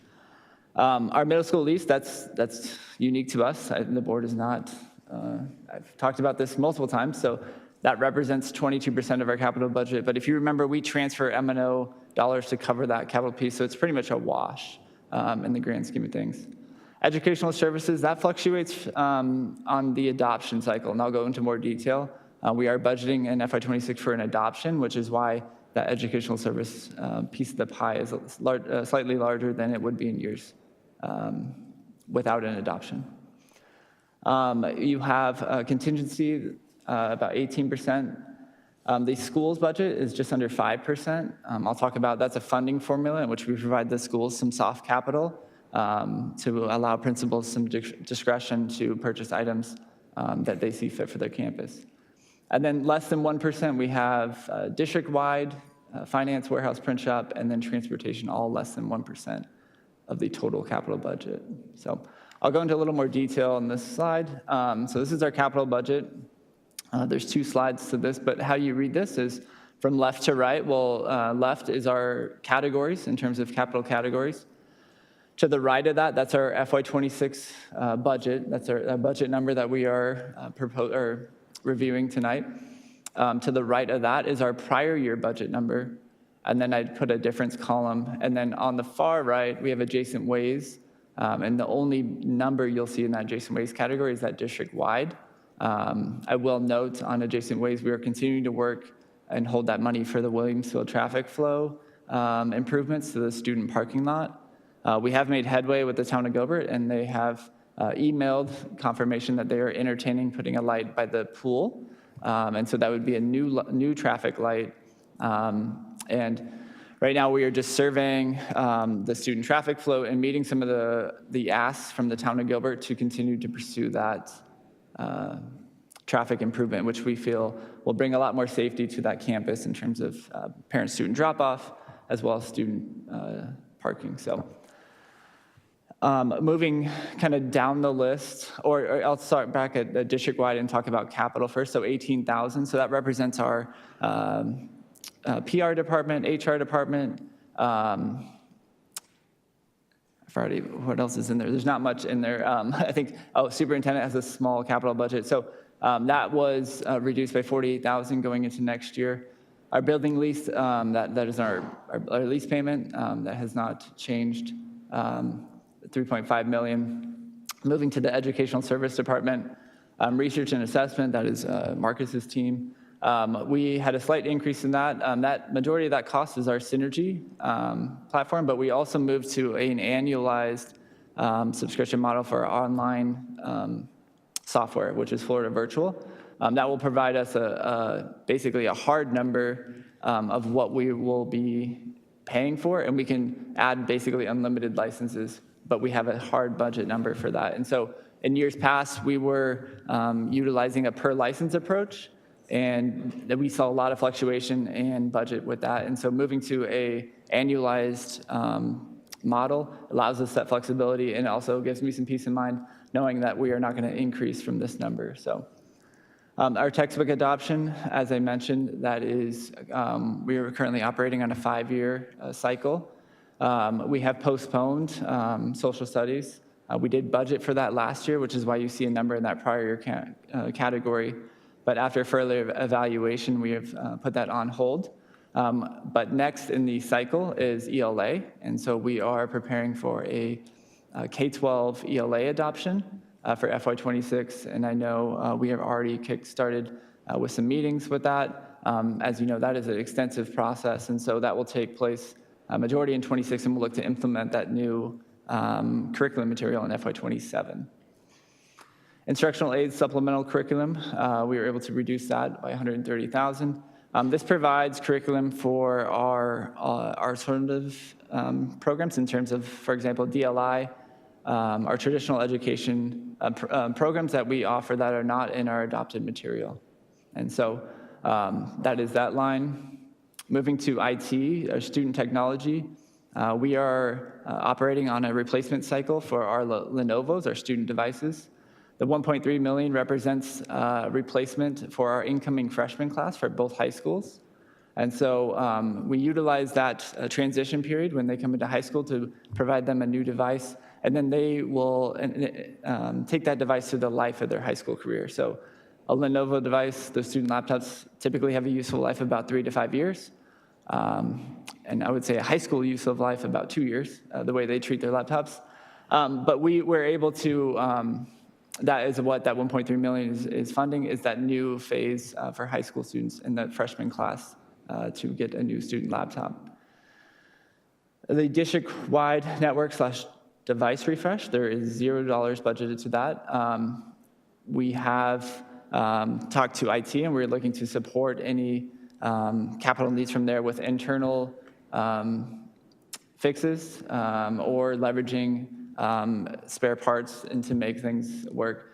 Ultimately, if there is a need that's emergency, we will look to tap that contingency piece of the budget. But right now, knock on wood, we are going to operate in the zero budget category for district-wide network and device refresh. I would say I'm not saying we're not foregoing items. Our IT department has reassured us that we are in a good place right now to go ahead and forego implementing any upgrades to our network and or district devices. So I don't want to cause caution to the wind there, but we are able to absorb an off year, for say, to kind of leverage some of the capital dollars in other areas. In terms of district-wide software, we continue to evaluate software needs in terms of stuff that we are subscribing to, stuff that we're using, with the ongoing cost of software increases. So, for example, Microsoft Office is our biggest obligation in terms of a district, so that covers Outlook, PowerPoint, and that has continually increased over time. But we are able to reduce or keep this software budget flat by reducing other softwares that we are not using, either by user levels, if it's a subscription-based piece, or completely eliminating softwares that we feel are not providing value to the district. In terms of safety and security, as I mentioned before, we've met kind of a lot of our obligation. We're through our security phase in terms of cameras. The $125,000 will be kind of backpacked together with a cash fund with our dual litigation money We are leveraging various funds to achieve some of these capital initiatives. That dual litigation money that we received is a perfect avenue in which we can use to tap on top of this capital budget to continue to improve our camera replacement and continue to prioritize our camera replacement schedule. In terms of support services, maintenance, construction, we were able to reduce by $125,000. Again, I think I mentioned an M&O presentation too, but some of these things we're going to forego, maybe replacements that we should be making and repair some of these items, just to the fact of trying to meet our budget needs. So again, we're keeping when I get to the next slide, a higher contingency, knowing that we're going into next year replacing items repairing items rather than replacing. The same with groundskeeping. That is down $25,000. And then I highlighted major projects. As I mentioned in the previous slide, all of our major projects are going to be contingent on the SFD funding. The SFD funds strictly the instructional space of a school. And so if you look at a school, we have a lot of space that are outside of that instructional space in terms of classrooms. We have administrative buildings, we have gyms, we have cafeterias. So when a project does get funded, for example, the last year we had the weatherization of Higley High, it is an expectation that the district has to bring in some funds to cover those areas that are not basically funded by the SFD. So I would highly not recommend, if we're going to weatherize a building, we would weatherize the entire campus, not leave bits and pieces unweatherized. And weatherization is not just exterior painting, right? It's caulking, sealing, weatherproofing a building. So we hold these funds, and I'll talk about the projects to support those spaces that are not funded, grant funded by the school facilities division. So you'll see an increase in that is because last year we got no projects approved.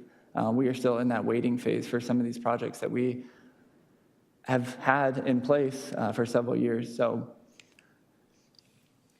Mr. Moore, can we ask a question? Go for it. Okay, this is just a curriculum question. So I think I was around for the last ELA adoption, which was maybe 2017-ish, around there.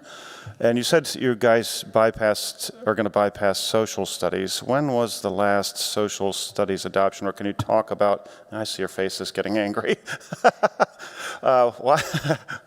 Can you talk about why that decision was made and when the last time we adopted social studies? I'm going to defer to Berkshire or Armstrong. President Wade, Member Glover, the reason why we're moving to an ELA adoption is because every year the state puts out an approved list for malware, and our current curricular resource is not on that approved list. So in order to continue to meet the requirements of malware, we needed to go ahead and adjust and move to ELA. And we did not know that the state was not going to approve our resource on that approved list, so we have to go ahead and make that adjustment because it's needed to be done within the next couple of years. God, I just sigh, gasp, unfunded mandate kind of thing. All right, but social studies, it has been a while, correct? Like a long, long time. I can tell you it was way before my time, is my understanding. And what was that? 2012. So your first year, second year? Okay.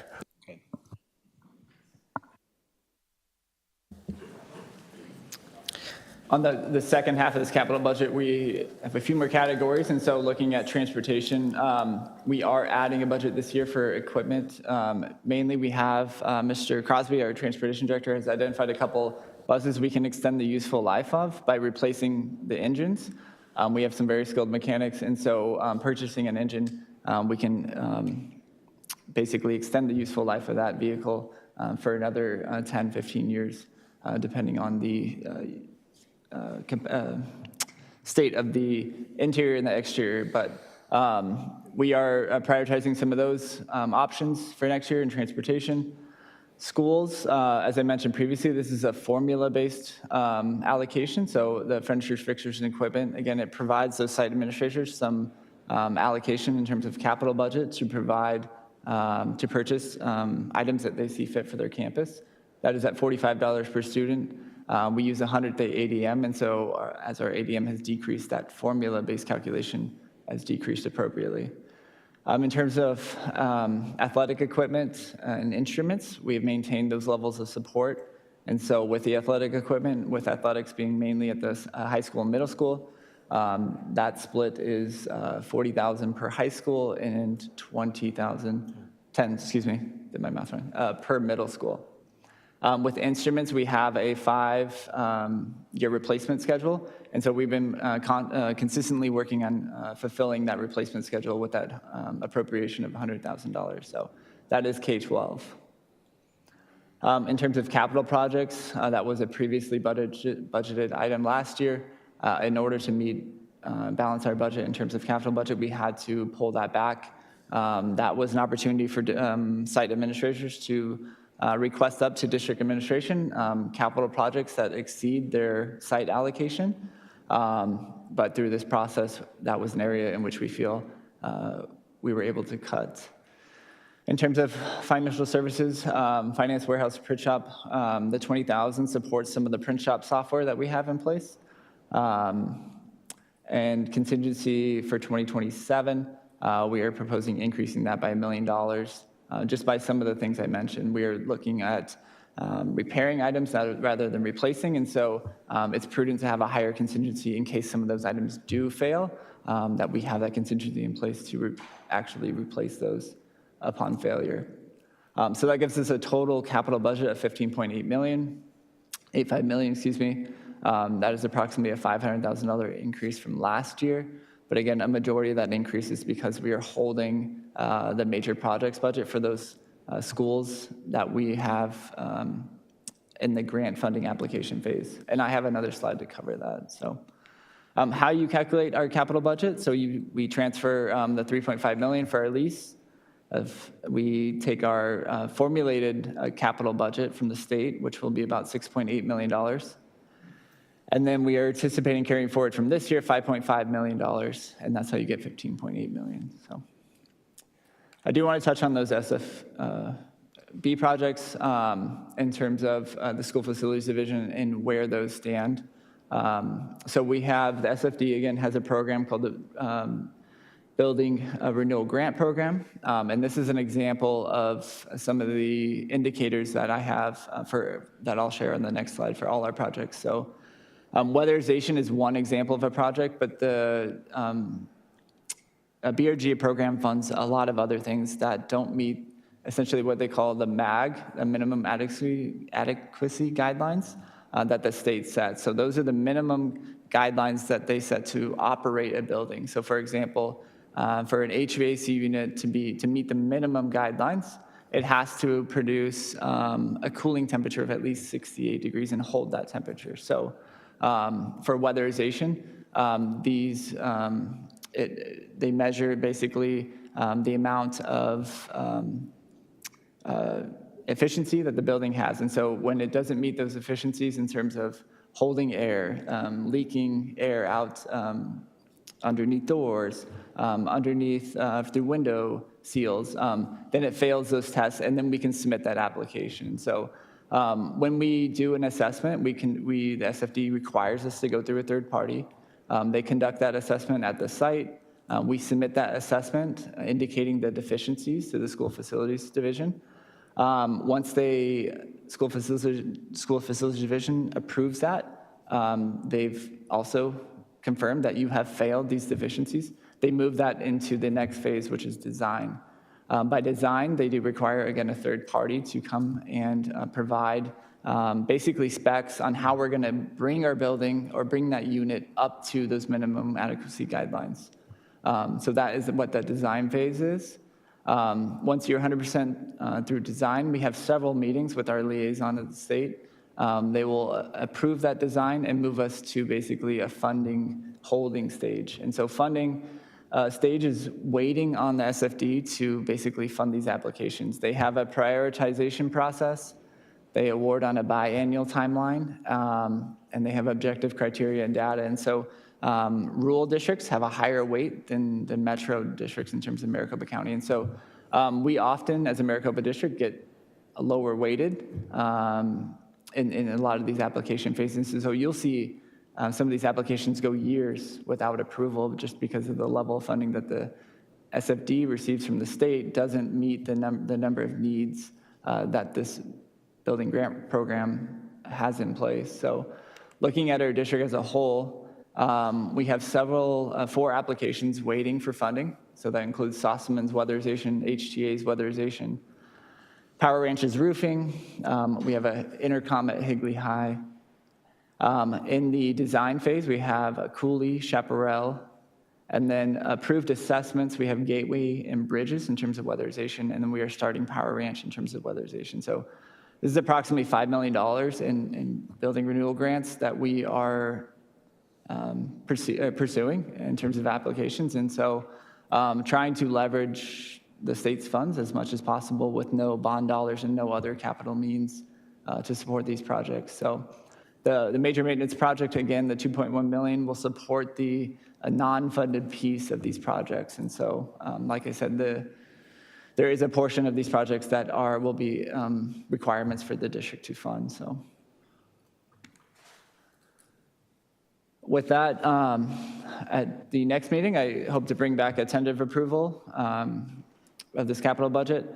At that meeting, we'll also discuss the vacant land options. So I'll bring forth some information on the vacant piece of land that we have about Target. And we can have a robust discussion about what that's currently being appraised at and what are our options as a district to leverage that piece of land to basically maybe help our capital budget. I just want to note out too that this tentative approval again allows our maintenance to obligate funds for these long lead items. You know, our summer is very short. We have 6 weeks to get in and make any projects and complete these projects prior to school starting and try to have minimum disruption to the classroom before we get started early July this year. And then we'll come back and officially approve these budgets in the proposed and adopted budget in June. So with that, I'll be happy to take any questions. President Wade, Mr. Moore. As you know, I'm very happy about the Williams Field traffic safety. Is this timeline for that still the first of the year? I mean, first of school year, excuse me. Yeah, so President Wade, Member Schultz, with the town of Gilbert coming back and having a list of, I would say, Demands, yeah, or I mean, they want to ensure that this traffic light is something they want to move forward with. And so it is gonna crunch our timeline in terms of having something done over summer. So initial discussions are if we get some approval close to summer, we can maybe phase something in. But right now we have no in writing town of Gilbert stamp of approval to do this. And so I can't give you an accurate timeline right now, but once we get that, I would hope to go as fast as possible without interrupting that campus's flow. There's a fine line, right, between doing construction when students are on campus, and that's so we maybe leverage our breaks. We have 2-week breaks in terms of phasing this project out, but I'm gonna cautiously say, like, we do not expect this to happen over summer at this point in time, unfortunately. So. Okay, I have another idea to suggest, but I can later. Just something that I'll be happy to have that conversation. What? I'm sorry. Is it another idea? Yes, but we Okay. can have the conversation later because I don't know if it's feasible. And then I have just a quick question. I know this is such a small amount of money, but the print shop, the $20,000, what is the cost?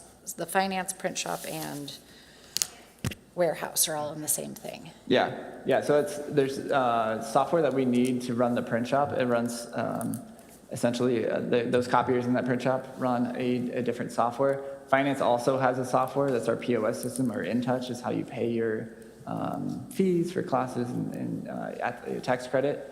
And so that's what's lumped in that little section.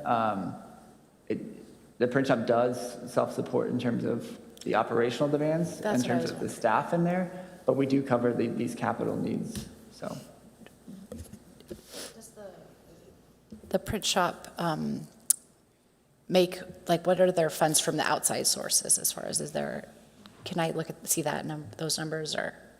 yeah, it's Okay. actually in Ms. Richards's evaluation summary that you'll get a copy of. So, Okay, perfect.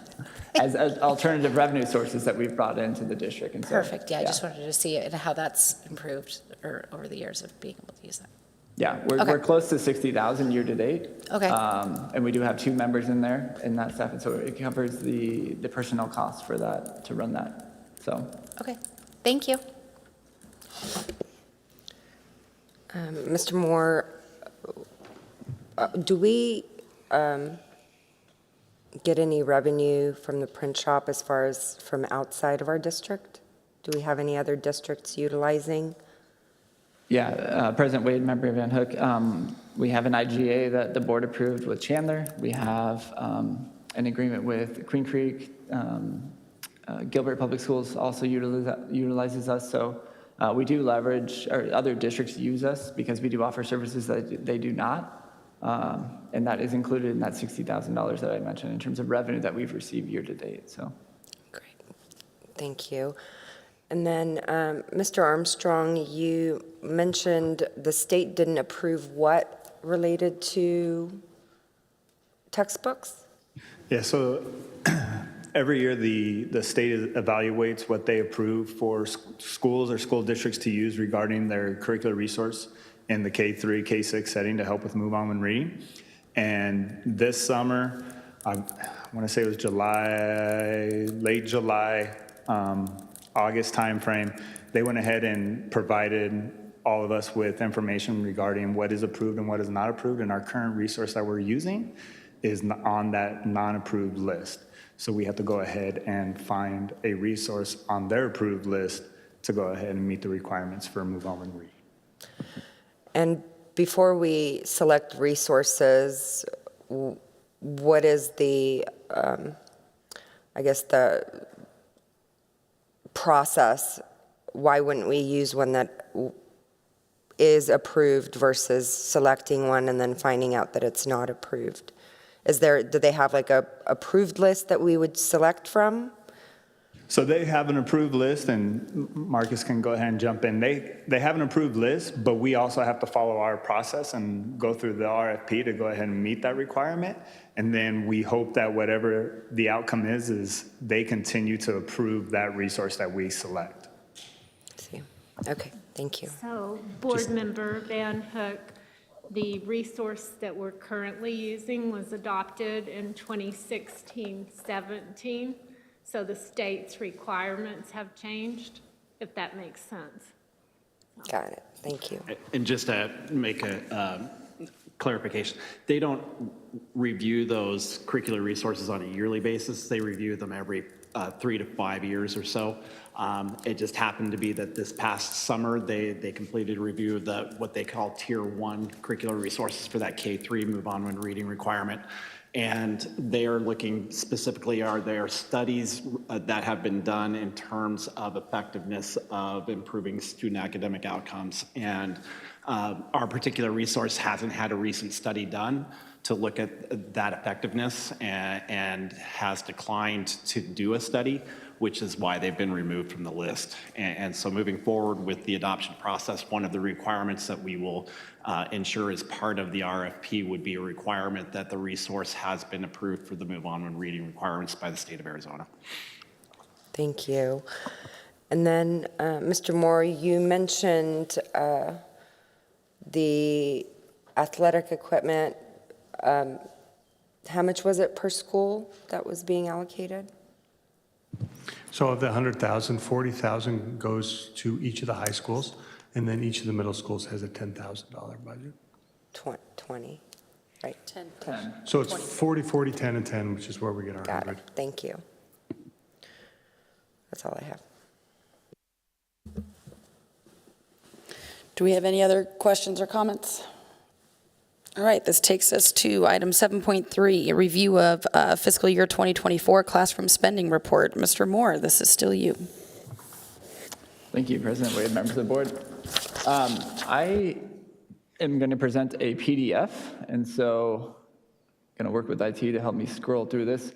I'm going to hit just some of the highlights, but I wanted to bring this forth as it was a board request in terms of reviewing our Auditor General spending report for fiscal year '24, and then open it up for any questions. But I do want to say this report is public on the Attorney General's website, and so this is a direct export of our report from the Attorney General. So I did not prepare anything. I'm just going to go over the exact report that the Attorney General has. And so I'll cover, again, a few highlights, not the full extent of this report, and then open up for any questions. So this report, again, is for fiscal '24. So I want to remind the board, this is from July 1, 2023 through June 30, 2024. So we're almost a year removed when this is now published. And so during that time, several things can change in terms of operational spending from year to year. And so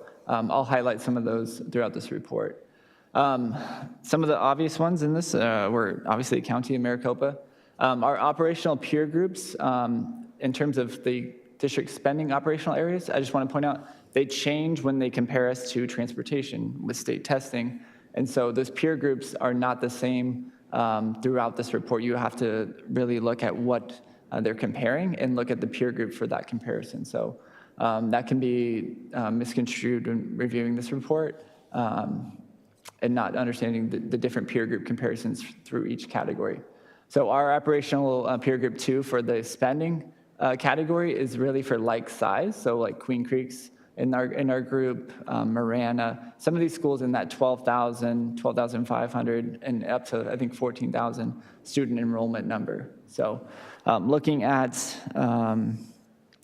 the operational spending graphic, I'll go through these categories in detail, and then most of this report is different ways of presenting this information from this graphic. So in terms of the district spending by operational area, they classify it in 2 categories. And so one being classroom spending, that represents 70% of our total operational spend. And again, this is all funds. So this includes every single fund and every single expenditure the district expensed. In that classroom spending, you have instruction at 58.1%. That includes teachers, teacher aides, substitute teachers, general instructional supplies, instructional aids, field trips, athletics. You can kind of get the gist. That includes all that in that category. And so at 58.1%, we are the highest in our peer group by several percentage points. And then you can see our instructional peer group average at the bottom, 51.7%. We're well above our peer group average. Also in classroom spending, we have student support. And so student support means those are our counselors, our speech pathologists, nurses, attendance service. And so student support represents 7.2% of our total operational spending. Instructional support, that includes expenditures for librarians, teacher training, curriculum development, media specialists, and instructional related technology. That represents 4.8% of our spending. And so you take those 3 categories, and that's how you get that total classroom spending of 70%. In the non-classroom spending categories that the Auditor General has indicated, you have, that represents 29.9% of our total spending. We have administration. That includes superintendents, principals, business managers, and other staff who perform accounting, payroll, all the support staff. A large majority are at the district office. That represents 10.4% of our funding. Plant operations, this includes equipment repair, building maintenance, custodial services, groundskeeping, and security. Our utility costs are in here. Our costs to heat and cool the buildings, lighting, property insurance. And so those are big expenditures that are in this category that may not be obvious in terms of when you call it plant operations. That represents 11.8% of our spending. And then food service, this one's pretty obvious. Includes everything that we spend on food service. And then transportation also, I don't think I need to go into much detail on that one. That includes all our transportational spending. And so if we scroll down to the next page, if I can get IT.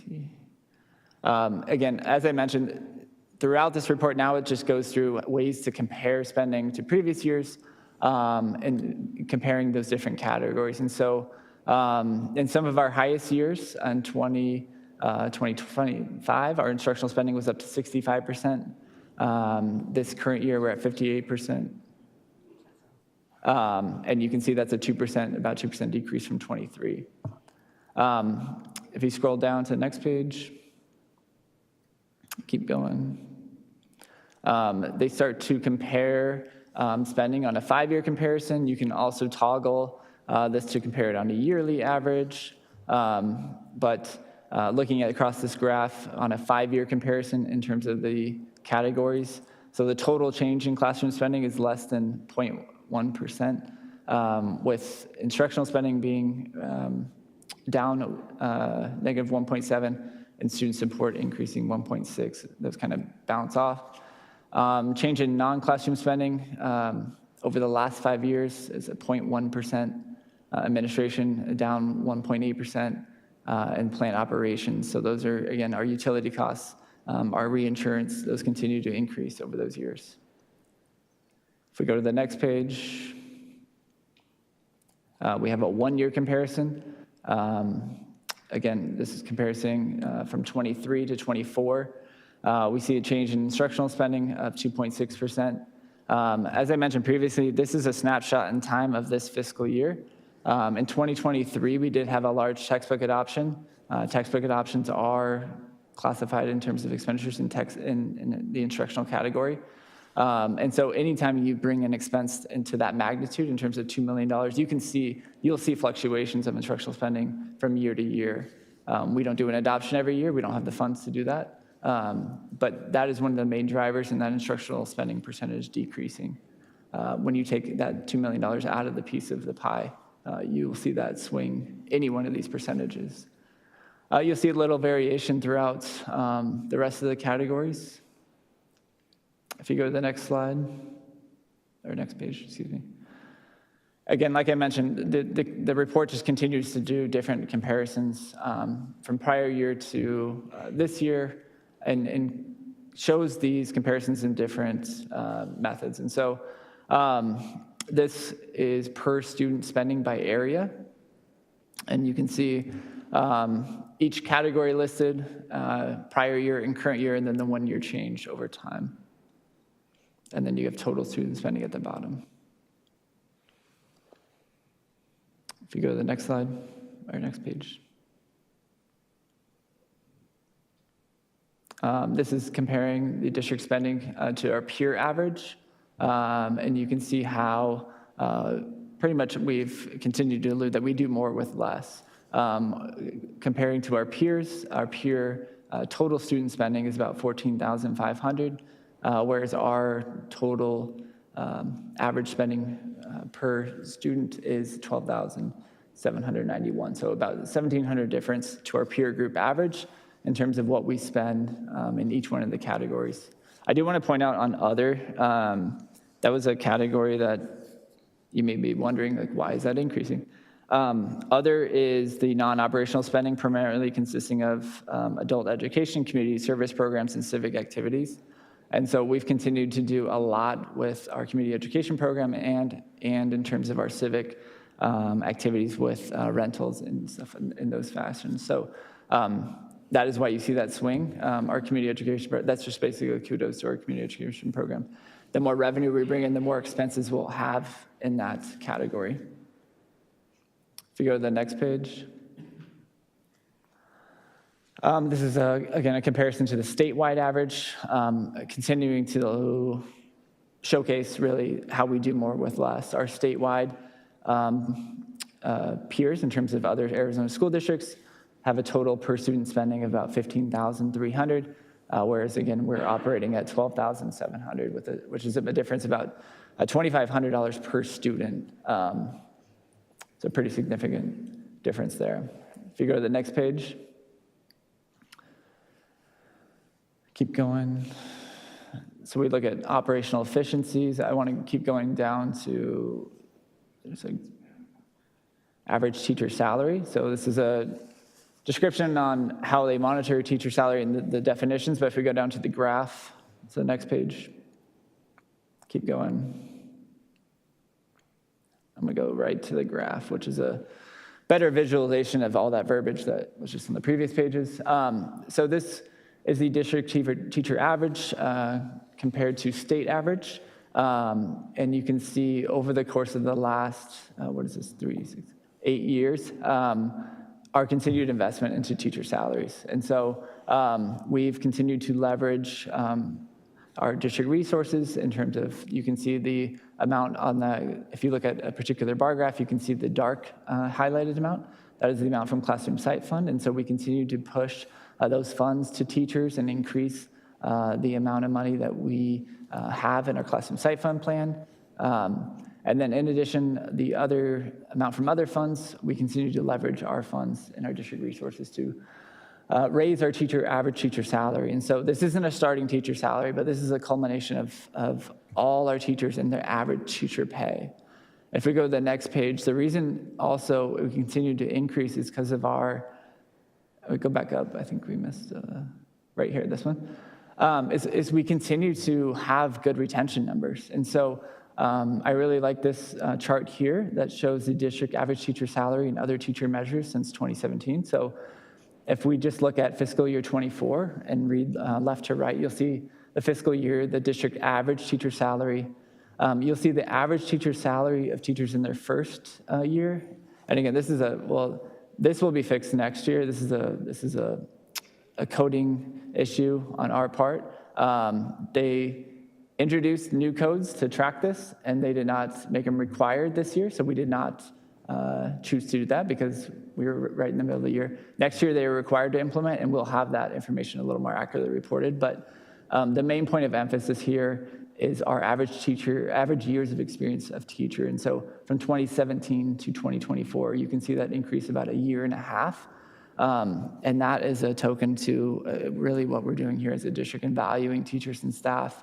And so the more tenured teacher you have, the higher that teacher will be paid in a typical fashion. And so again, a kudos to just this district and continue to prioritize teachers and maintain some of those teachers who have those tenured experience. And that is just gonna benefit our district as a whole when you have tenured teachers who know how to implement state testing and know the process. It's just gonna be a benefit to our district and our students as a whole. So I thought it was a very important graph to highlight in this report. If you go to the next slide, I'm actually going to turn it over to Mr. Berkshire to talk about they started implementing state testing into this report, and as soon as it stops talking about finances, I'm out. So I will let Mr. Berkshire, if you scroll down, talk about the student achievement metrics that are now embedded into this report. So I want to begin with, Mr. Moore discussed earlier that there are different reporting groups. For achievement, we are in what's called Achievement Group 1. That is comprised of unified school districts that are cities or suburban districts that have a poverty rate of less than 13%. So we are being compared to 19 other districts in our peer group. That includes districts like Chandler, Gilbert, but also Peoria, Dysart, Paradise Valley, Queen Creek, Scottsdale, Tank Verde, Vale, Apache Junction, wide variety of districts across the state that have similar characteristics in terms of the student body in which that's being tested. You won't see a high school district or an elementary district in our peer group because we test kids from third all the way up through high school. If you want to go down, what you'll see in the charts are the statewide average of percent of students passing all state tests, including 3rd through 8th grade AASA, ACT, and then AZ-SCI. The middle one is our peer group, and then the gold is our district passing percentages. That's about it for the achievement side. As you can see, compared to our peer group, we exceed our peer group average overall in all 3 categories. I think there's that, I don't know, did you get is there more on this one? So these charts are going to show our percentage passing over the last 5 years. You'll see that 20 and 21, there's no data available. And that's because of those are our COVID years. There was no state testing in 20 and then 21 as well. You can see there is, we reflect statewide data here in coming back from the pandemic. Passing percentages declined across the state, and we're all in that process of improving those. If you keep going down, do we have ELA? Same idea with ELA. ELA seems to be improving better. We came out of the pandemic better in ELA than we did in math. And again, that's reflected nationwide as well as statewide. And then the next one for science.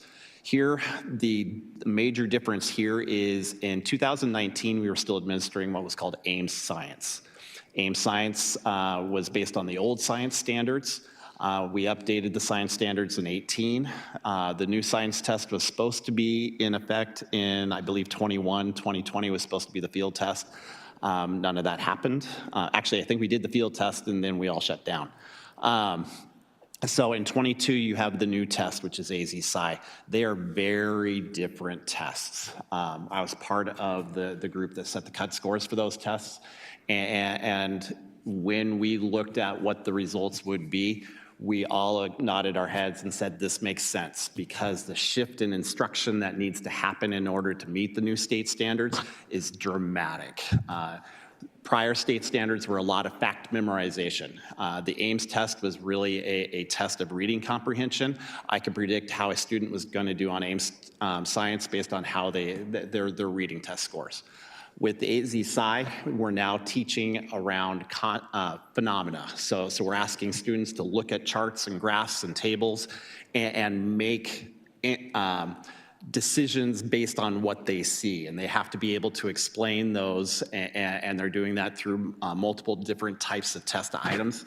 And so that assessment's very different. The instruction that also has to happen is very different. It's no longer I'm going to tell you this stuff and then we're going to do a lab to confirm everything that I've told you.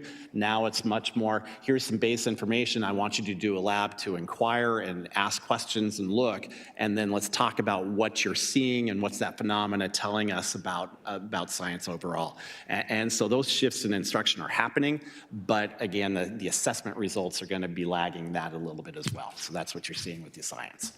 And just for anyone who might happen to be watching this at this point, science isn't every year anyway. What are the years that we test science, just so anyone who's watching? Thank you. I forgot that little point. We test in 5th grade, 8th grade, and then 11th grade with science, and those tests are also a test of grade bands. So in 5th grade, they are being tested on 3rd, 4th, and 5th grade standards. 8th grade, 6th, 7th, and 8th grade standards, and then high school, they're being tested on what are called essential standards. And so embedded within biology, chemistry, I'm forgetting some of the others, the other physical sciences, those kinds of things, they have certain standards that are considered to be broad-based and across all content areas, and those are what's being assessed. So they're not being assessed specifically on biology or chemistry. They're being assessed on these essential standards that cross-cut across multiple content areas within science. Thank you, Mr. Berkshire. With that, I mean, if there's any questions, I'll be happy to try to answer. And then, like I said, this report is publicly available on the Auditor General's website as well. So if anybody wanted to go do some more research or comparisons, that is live on the Auditor General's website. So, Mr. Berkshire, the testing.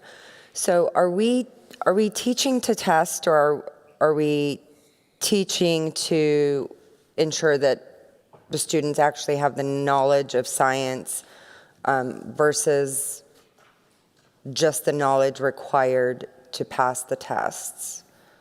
So the tests are developed around the state standards. And so our instruction is based around the state standards and student understanding of the state standards. And so what the tests are measuring is how well are students able to attack those state standards-based skills and concepts. When they set the scores for these tests, one of the things that they do is they look at each individual item and they identify, what are the competencies that a student should be able to show on this particular standard on an assessment item? It's very complex work, but basically we have what are called proficiency level descriptors for every standard, from minimally proficient, partially proficient, proficient, and highly proficient. And so as a test item developer, they're looking at could the just barely proficient student answer this item correctly? And so when you get a score on AASA, that score is reflective of not only did the student do it well or do it correctly, but how difficult is that item. And so scores on AASA aren't raw scores. In fact, we push really hard for teachers and parents not to look at a raw score on a student score, and I don't believe you even get the raw score on the parent report anymore, as opposed to Ames. It's a scale score, and that scale score is basically trying to say a student is proficient because they did these items really well, and the difficulty on these items puts them in this level.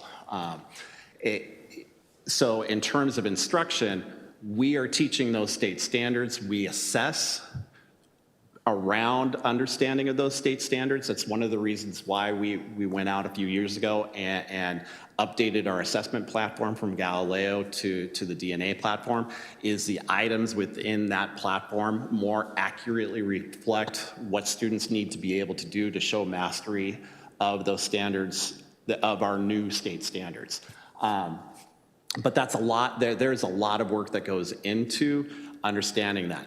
A grade in a class versus a score on a test are two very different things. A grade in a class is looking at multiple things beyond just a one-time test. For example, in a high school classroom, I may give a grade, 20% of that is a final exam. You could look at our state tests as very similar to a final exam in some ways. But only 20% of that grade that a student earns is that final exam. The rest of that grade is an accumulation of evidence that teacher collects over a course of time to determine have students mastered what we expect them to master to be successful. We have a grading system that says a 60% is considered to be passing for credit in a high school course. That's not the same thing as what you would see on a state test. I couldn't tell you what the percentage a kid would need to do on a state test to be proficient, because that's not what we're assessing. We're assessing, do they have the basic skills and concepts in a broad basis around the standards? We don't even have enough items on the state test to really say for each individual standard, does this child have an understanding, because in order to do that, they would be testing the entire month of April every single day, because I need a minimum of 3 to 5 items per standard to get that kind of information. And as far as, like you mentioned, grading, it's my understanding that we're not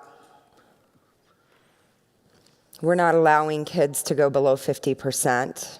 Is that what happens? For instance, if let's say a kid's failing a class and a teacher gives them like 19% as a passing grade, is that then changed somehow to closer to 50, to where most kids are not getting below 50%? That is not a district policy or practice as far as I'm aware. Okay. Let's see.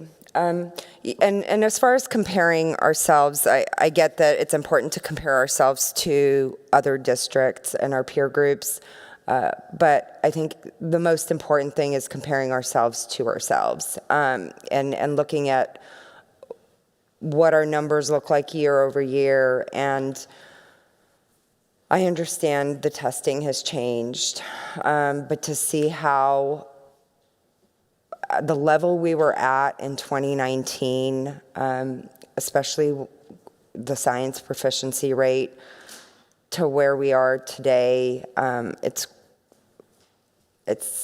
quite disappointing. And I'd love to be able to see us get back up there again and be able to be proud of that. I mean, that like 70% was quite amazing. So I don't know where, I mean, do we go to the State Board of Education? Like, how do we get testing to where it helps kids understand the subject and be able to just help that process along and get our scores up? To go back to the science example, 2019 and 2022, that's comparing apples to oranges. They are very different assessments.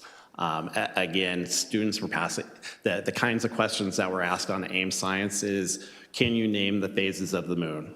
And A, B, C, D, they needed to know, be able to regurgitate something that I can Google. In 2022, what I'm now asking them is, here are the phases of the moon. Here's a graphic image. And now, based on this information, provide me with where on the Earth you should be in order to see that phase of the moon. And I'm totally simplifying this, but the kinds of questions that kids are engaging in are very different. And so you do the highest score in the state in terms of passing percentage on science at the elementary is probably in the 60% range, maybe. At the high school range, we are closer to 40%.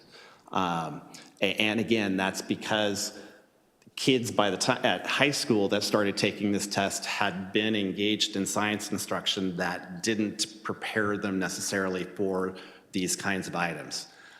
It's going to take time for that instruction to shift and for students, and you can see our science scores have been improving year over year over year.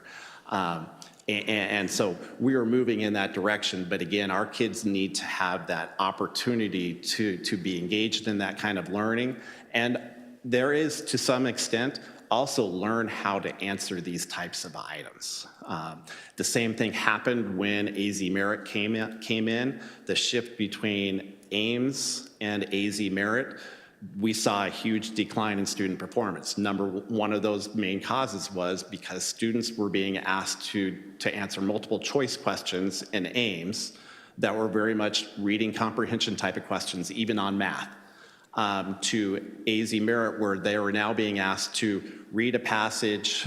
I need to now say, the main idea of this passage is this, and part two is I have to provide the evidence from the passage as to why I believe this. I don't get credit unless I answer part A and part B correctly. That was not the kind of items that kids were being exposed to. Teachers didn't understand how they were being assessed.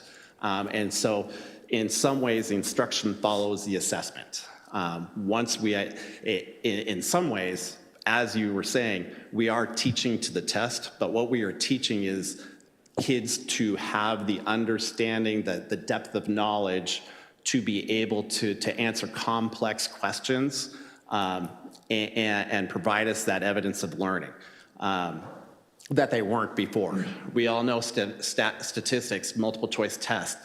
There are kids that can answer a multiple choice test without having any understanding of what they are doing because they know how to read the question and eliminate answers, and they do it naturally. The new state tests in both the AASA and AZSci weed a lot of those kids out because they are required to do much more in complex thinking in order to provide evidence of that learning.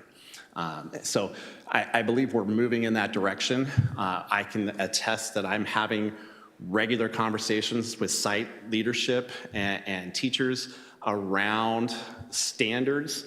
And when we start looking at the items that kids are answering on our benchmark tests and why are kids choosing the answer that they're doing, sometimes it has to do with we don't have a full understanding of the standard as instructors. And so that work is ongoing with our district coaches, as well as our site instructional coaches and site leadership, in working with teachers at having that better understanding of the standard. Sometimes, very easy, the kids don't read the questions all the way through. One of the most frequently missed questions in our benchmarks is where they have 5 answers, and it says choose the 3 answers that best answer the question, and they choose 1, or they choose 2, or they may choose 4. But the kids aren't necessarily reading the question itself. And so there is some education there with kids in terms of how do you answer those types of questions. One of the beauties of our assessment platform is we can go back and kids can see their answers, and they can see the wrong answers. So teachers can walk kids through and have those conversations with students about why are you choosing the answer that you're choosing. There's learning right there just in terms of their understanding of that skill or concept. If they have to be able to talk about, I'm choosing this answer, or this is the wrong answer because of this. So those are all opportunities, but again, it takes some time to build that knowledge and capacity. But I do believe that those conversations are happening. What we're doing with professional learning communities moving forward, I believe will make that even more powerful. The updates to our curriculum maps that Ms. Davis has been doing with her teams at the elementary level are making it much more clear for our staff in terms of that expected learning, where we really need to focus in on. And so the ELA resource adoption, I believe, will also provide some opportunities. That, as I said earlier, the current resource that we're using at the elementary level, the evidence of its effectiveness in student achievement and meeting the needs of the standards isn't there anymore. And even the publisher is saying, we know it's not there, we're no longer going to do a study to confirm something that we already know. So the resources that we're using with kids aren't necessarily as rigorous, and so we know that that's a need and something that we're moving forward with next year. Yeah, I know it takes time, but my fear is kids are moving along and then eventually graduating, and I fear that they don't have a grasp in the subject, and they're just going year after year as we work to figure it out, and just the missed opportunities for those students that have moved on.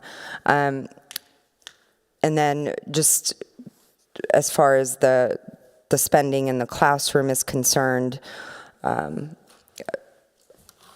typically won't praise media, but I do like the article that Gilbert Sun News put out breaking down the spending. So I do recommend everyone find this article called Instruction Spending Declined in Higley and Gilbert Public Schools in the Gilbert Sun News. Great breakdown. And the fact that our highest on record, 65% in 2005, and we've slowly declined since then for in-classroom spending. And yes, when you look at a one-year difference, it's 2.6%. But when you look at the bigger picture, year over year, that number has decreased. And then you look at support services, and that has increased. And I would like to be able to get a breakdown. You can look at this report and see the numbers, but you don't necessarily get a full understanding of what's encompassed into the support services, and then a breakdown of the spending. So if you can, just to provide a breakdown of what's included in there and what that spending looks like, because that's gone up, I believe, let's see, $724 per pupil in 2024, so about $9.5 million, if I have my calculations correct. If you take 724 by 12,500 students. But I also, we approved in the consent agenda tonight an additional $300,000 for this, special ed services, And that's huge, and I understand, and we've had conversations before that, unfortunately, the number of those students are growing, which means these dollars are going to grow as well. But 7.2% in 2024, and that's the highest on record. So I'd love to see a breakdown.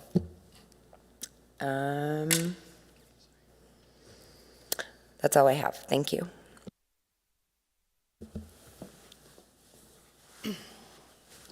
Any other questions or comments before I make mine? I'll just say thank you. Audits are really helpful because we can actually kind of see the nuts and bolts. So I really appreciate taking the time and also follow through with the accountability and where to go from there. So I really appreciate your guys' time on this. I'm very appreciative as well. Before I move on, I would like to say some things just for the folks listening at home at the very least. The first, with respect to some of the in-classroom spending, for those districts where you see the instructional spending has increased, oftentimes their bonds pass. So I think it is important to kind of keep those in mind, that the school districts that are, capable of having funds in some of these areas, part of that is because they had their bonds initiatives pass, and that allows for some of that classroom spending, and we haven't had one in a little while, and I still think that we're doing pretty remarkable considering all of those things that we have in front of us. As far as the testing on the new test, specifically science especially, I have a fifth grader who is thrilled with what is happening since we've come back from break in terms of number of days testing and the like. And I'm actually very happy that we had this today, and part of that reason is because he was talking to me about his science test and how it had topics, and he was like, I feel like we didn't even, and I said, maybe what they're testing you on is your ability to read those charts that you were talking about and use critical thinking. And I said, because ultimately as teachers, and for those of us who have taught for a while, we haven't known really how to do that given what has been expected of us in terms of what we're actually being tested on. And it is widely an area that we as a society lack. The idea of being able to look at data, look at information, and extrapolate what you're supposed to take from that is lacking across the board.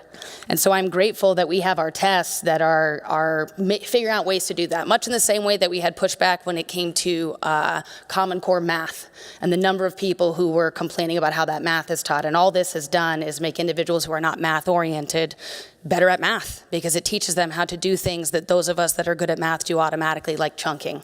And so taking the time to have our students learn how to look at these graphs and extrapolate that information, I think is far better and will go far and beyond. One thing I would like to express, to just at least maybe hopefully give hope for where we're going in the future for those folks.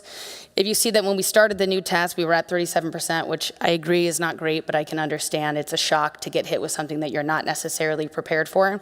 And if we are only testing 5th and 8th and whatever else, because I forgot at the present moment, thanks. What this shows is basically after our test, and we can see that, we now have our first grades, our second grades, our thirds, our fourths, changing how they talk about some of these things as well. So that way then the next year's 5th graders have an opportunity to do better, and we are seeing that improvement, albeit slow, but this would have to be a slow process because again, for those of us who are not teachers, scaffolding takes work.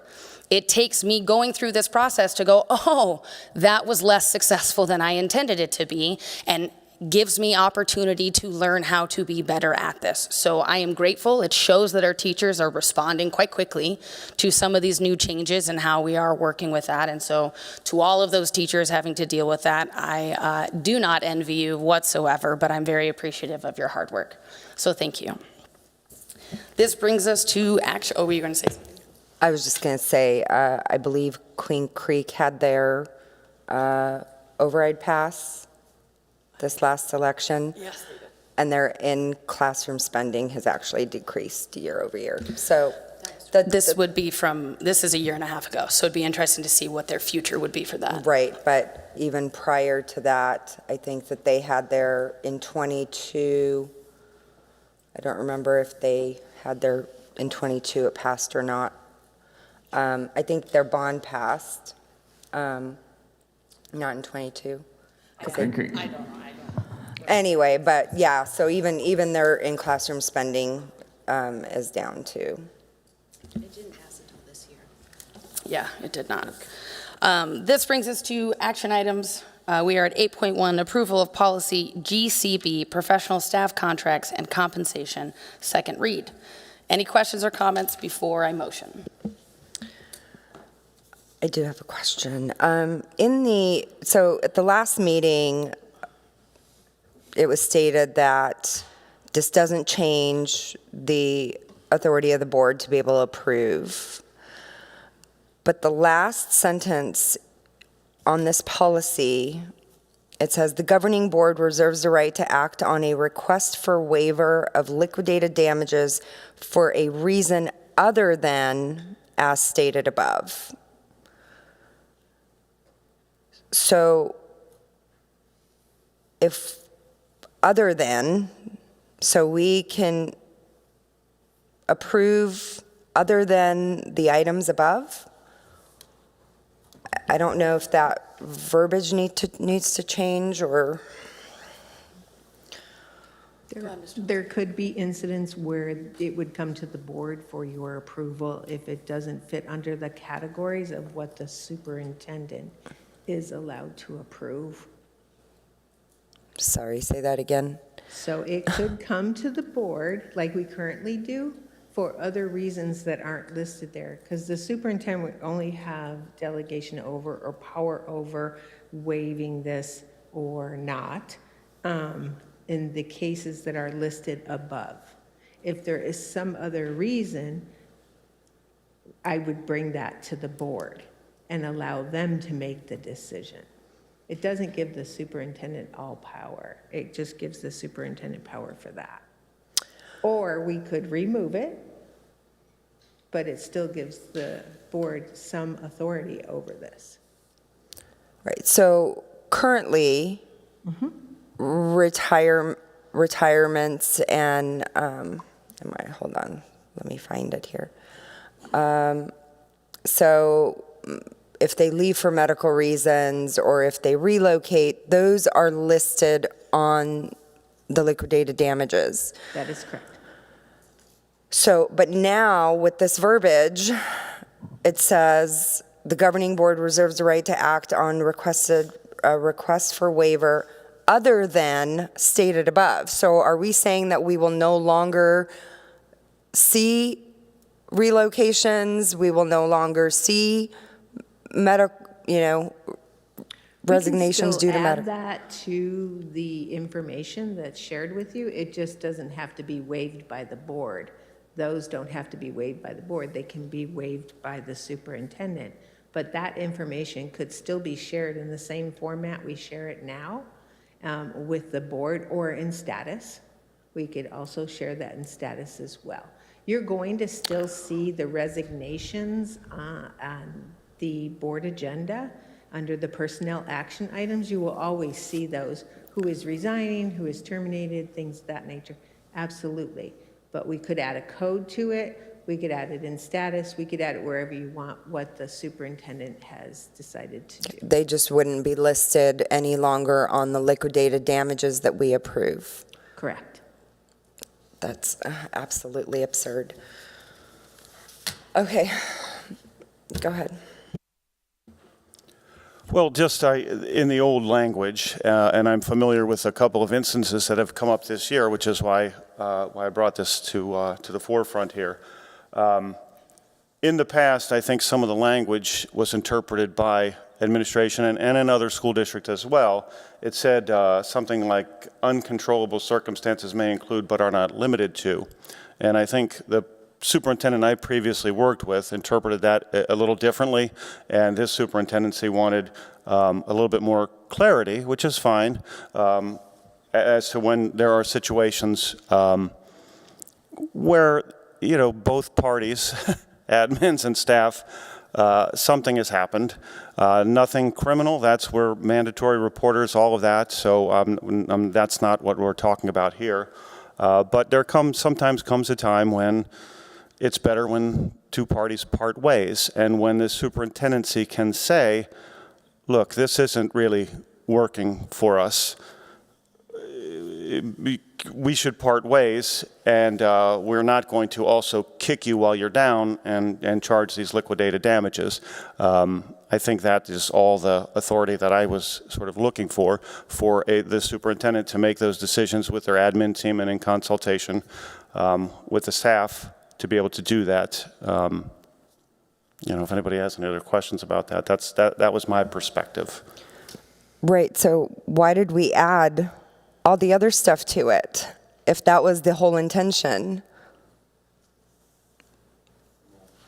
This is crazy. To be clear, our process has already existed in which when an individual is resigning, the superintendent ultimately is part of that process. And for these situations is when the superintendent decides that they're going to waive those liquidated damages fee, and they go through and it gets put on our consent agenda and we approve that.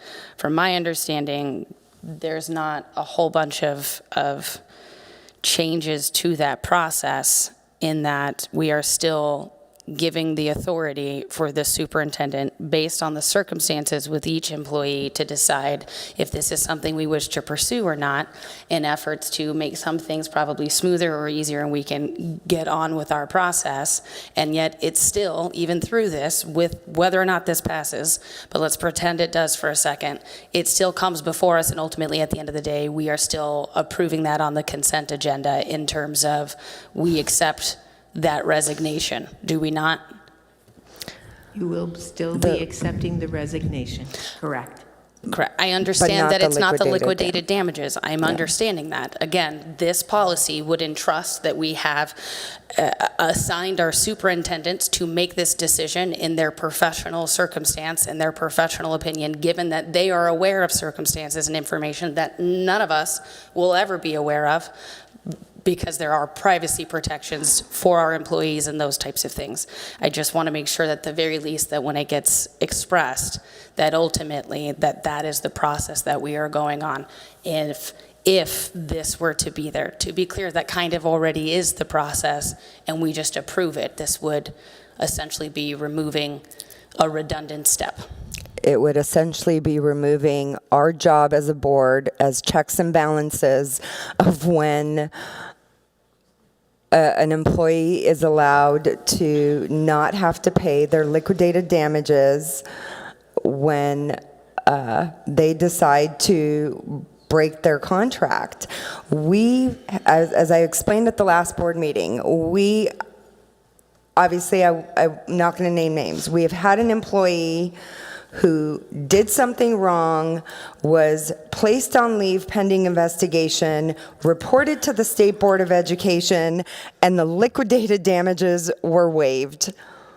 And we didn't, because we were not told names, when we're told, all we're given is an employee has been placed on administrative leave pending investigation.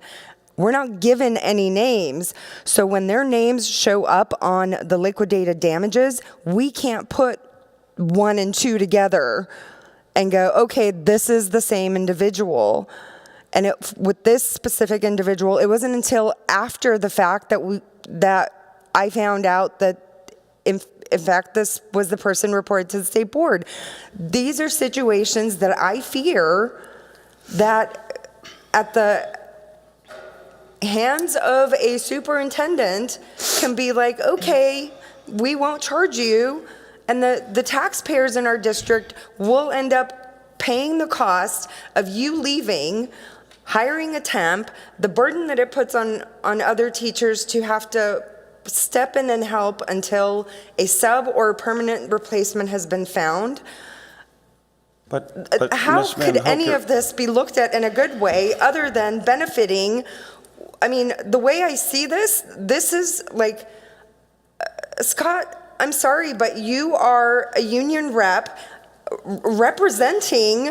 I'm a board member, ma'am. I am a board member, ma'am. No, but- Same as you. I'm a board member. No, Thank but you. what you're doing here is. What you're saying, though, is that already happened. The situation you just described already happened. What says it doesn't happen so again? I don't understand that you're not understanding what I'm saying. You just admitted that the situation you don't like was already happening. So this proposal I'm just not following your logic, I guess. To be clear, I think it is important to address a couple of things. And maybe we can take a minute. If you have other further comments, we can say after, and then we can vote and move on from here. I think it's important to understand that you're viewing this from a very specific scope. And again, I think it is important to recognize that A, you still ultimately have authority and checks and balances with respect to voting no. That exists, that is always possible, and at the same time, should we at any point in time view, and let's pretend that the scope with which you have painted is the only world in which that this could happen, we then still, as a board, retain the power and authority to change it at any time should we desire to do so. That is the checks and balances that exist within our purview. Okay, so whether or not you agree is fine. We still retain that power and authority over with respect to this district. Let's pretend for a second your scenario again is the world in which we are there. You just described a situation in which you have indicated that a teacher who is having their stuff and that should not be around, and instead of, let's pretend they didn't have anything fireable. There wasn't anything to remove their contract. And so you have a choice here, and that choice is keep a staff member on because they do not wish to do the liquidated damages, or come to a mutual agreement of resignation so then we can remove that staff member and hire a new one. All of these things exist. And with respect to knowing when a teacher is put on administrative leave, at no point in time should any of us know that information. Because again, our job on this process is should something come before us in which there is an investigation, and we do have to do these things, we should not be privy to any of the information prior to that investigation. If we do so, we then have to remove ourselves from that, and we have removed our own personal authority because we are no longer objective. We have entrusted employees to do their job. We have policies in place to ensure that they are, and when they are not, we then follow through with that process. This is not Minority Report. We cannot predict behavior before it happens at all. In any world that does not exist, other than movies. So again, whether or not you agree is totally fine. That is okay. I think that is fair. But I also think it is important to recognize that we cannot look at entire policies and say this is the only realm in which that policy would be in effect. And how do we vote on it when we might see a name on the resignation list, but we have no liquidated damages to compare to?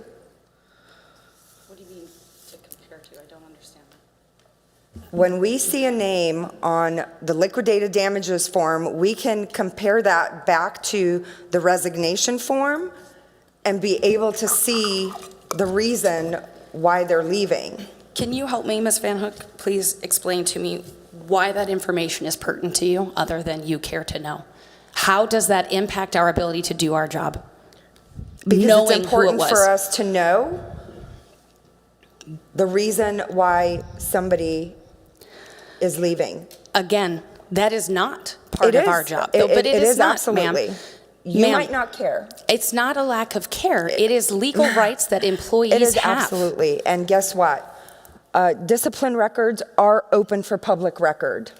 Whether you like it or not, by state law, they are open for public record.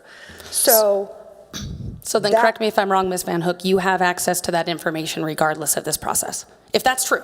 Because again, I'm not looking it up. I don't need to. You're right. So, I personally wish to continue my life rather than learn the business of others. My question to you is that not possible for you at this present moment in time? Your job here is to learn the business of others and to protect the community. Again, ma'am, Again. That is incorrect. No, it's And we not. have moved on from where we are at. So my question to you is, as your job as a board member, yes, do you have anything you wish to express with respect to this policy? Then we can have you say it. Otherwise, we will move on to whatever this vote is. Yes, and I am saying it. We are giving away our authority as a board to the superintendent. We were elected to do a job that we continue to give part of what our responsibility is as a board member to the superintendent. And then we're allowing employees to break their contract if they're not happy, and here, I said it last time and I will say it again, these are grown adults who sign a contract and they need to be held accountable to that contract. But no, we're going to allow them, oh, I'm not happy, oh, whatever, and and then, who says? I mean, the person that wants to resign could be the superintendent's buddy, and I'm not speaking directly to our current superintendents. But to allow this doesn't allow the checks and balances that we as a board were elected to do. And I've seen it happen, and I'm afraid it's going to happen again. And I shouldn't have to do a public records request to find out who that person was. Because it should come to us for approval, like it has been coming, except there should be more transparency there instead of less. Now we get to see less with this policy. This would be less transparency. I would argue that if you've seen it happen, it already happened under our policy. So last week, I appreciate all the explanations tonight because previously I was against the changes, and now I have a better understanding of it after the second read of what it actually is, that it doesn't actually change our ability and what we're doing in our job. Of course it does. We literally don't get to see them on the liquidated damages form. So I don't know how you could say that it doesn't change anything. It's a policy change. It literally says that we get to approve everything except what's listed above. It changes a lot. Okay. I move to call the question.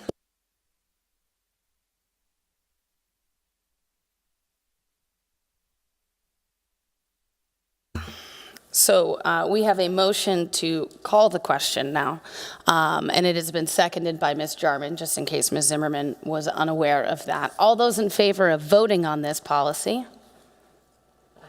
Aye. Aye. This is your motion to vote right now, so we have to vote because you motioned. So are you saying no to not voting right now? I move to call the question. Yes, and I just motioned and I asked all those in favor to vote on it.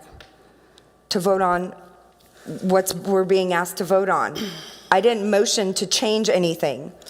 You said I move, and to it call was the seconded. question. Yes. All ma'am. those in favor? I just did that, and I'm waiting. I have not heard from you or Ms. Jarman. I've got aye, and aye. Okay, and then all those opposed is the next question. No, ma'am. Correct me if I'm wrong. I move to is to call the question. I have not motioned for this specific question. I'm responding to the I move to that was seconded. Is that incorrect how I'm understanding that? So the call to the question, if you vote in the affirmative and that motion passes, then the next action would be for the board to vote on the second reading. That specific thing. So correct. What we're motioning on is your call to question. We're not motioning on 8.1 right now, ma'am. We're motioning on your call to question. I just need to know, are you in favor of your motion to call this question, yay or nay? Ms. Jarman, same thing. Are you in favor of calling what you seconded here? Because that's what the motion is in front of us. My motion is to call the question, which is to vote on the second read of this policy. Yes, I understand that. And so I'm following the procedural of the second, which is your motion. You did not motion for this specific policy. You motioned to vote on it. Whether or not we can do 2 abstains, I just need a yay or a nay. It is not 8.1. I will motion right after on 8.1. That motion to vote carries 3-2 abstentions. I motion that the governing board approve policy GCB, professional staff contracts and compensation. All those in favor? Aye. Aye. All those opposed? Nay. Pick a life. I can't Nay. decide what I want. Aye. Motion carries 3-2. On to 8.2, approval of independent PE class pilot program. Any questions or comments before we motion for this one?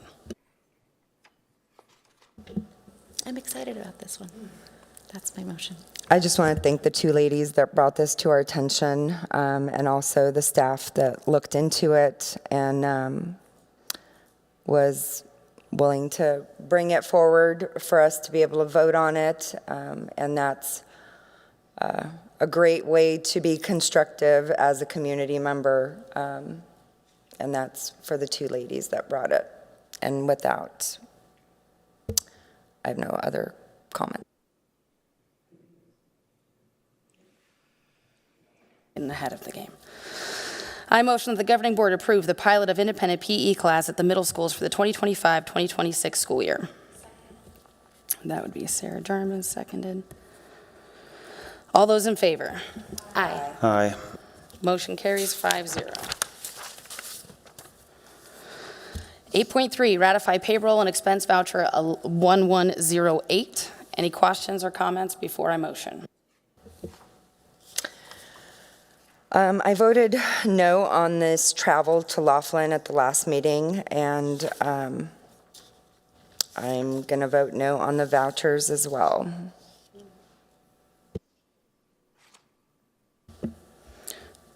I motion that the governing board ratifies the payroll and expenses voucher 1108. Second. Tiffany Schultz, seconded. All those in favor? Aye. Aye. All those opposed? Nay. Motion carries 3-2. 8.4, approval of overnight and/or out-of-state staff travel, SHRM conference. Any questions or comments before I motion?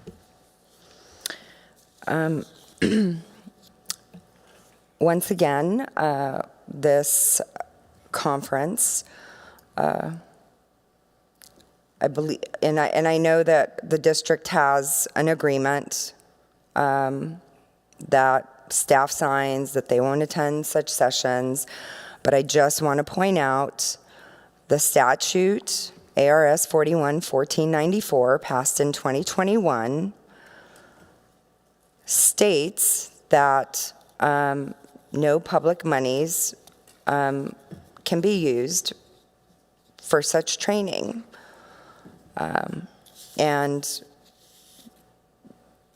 this kind of training has been approved, and we've allowed them to be able to sign that they won't attend it. But again, it is a violation of state law, and I can't ignore the fact that we allow it to continue.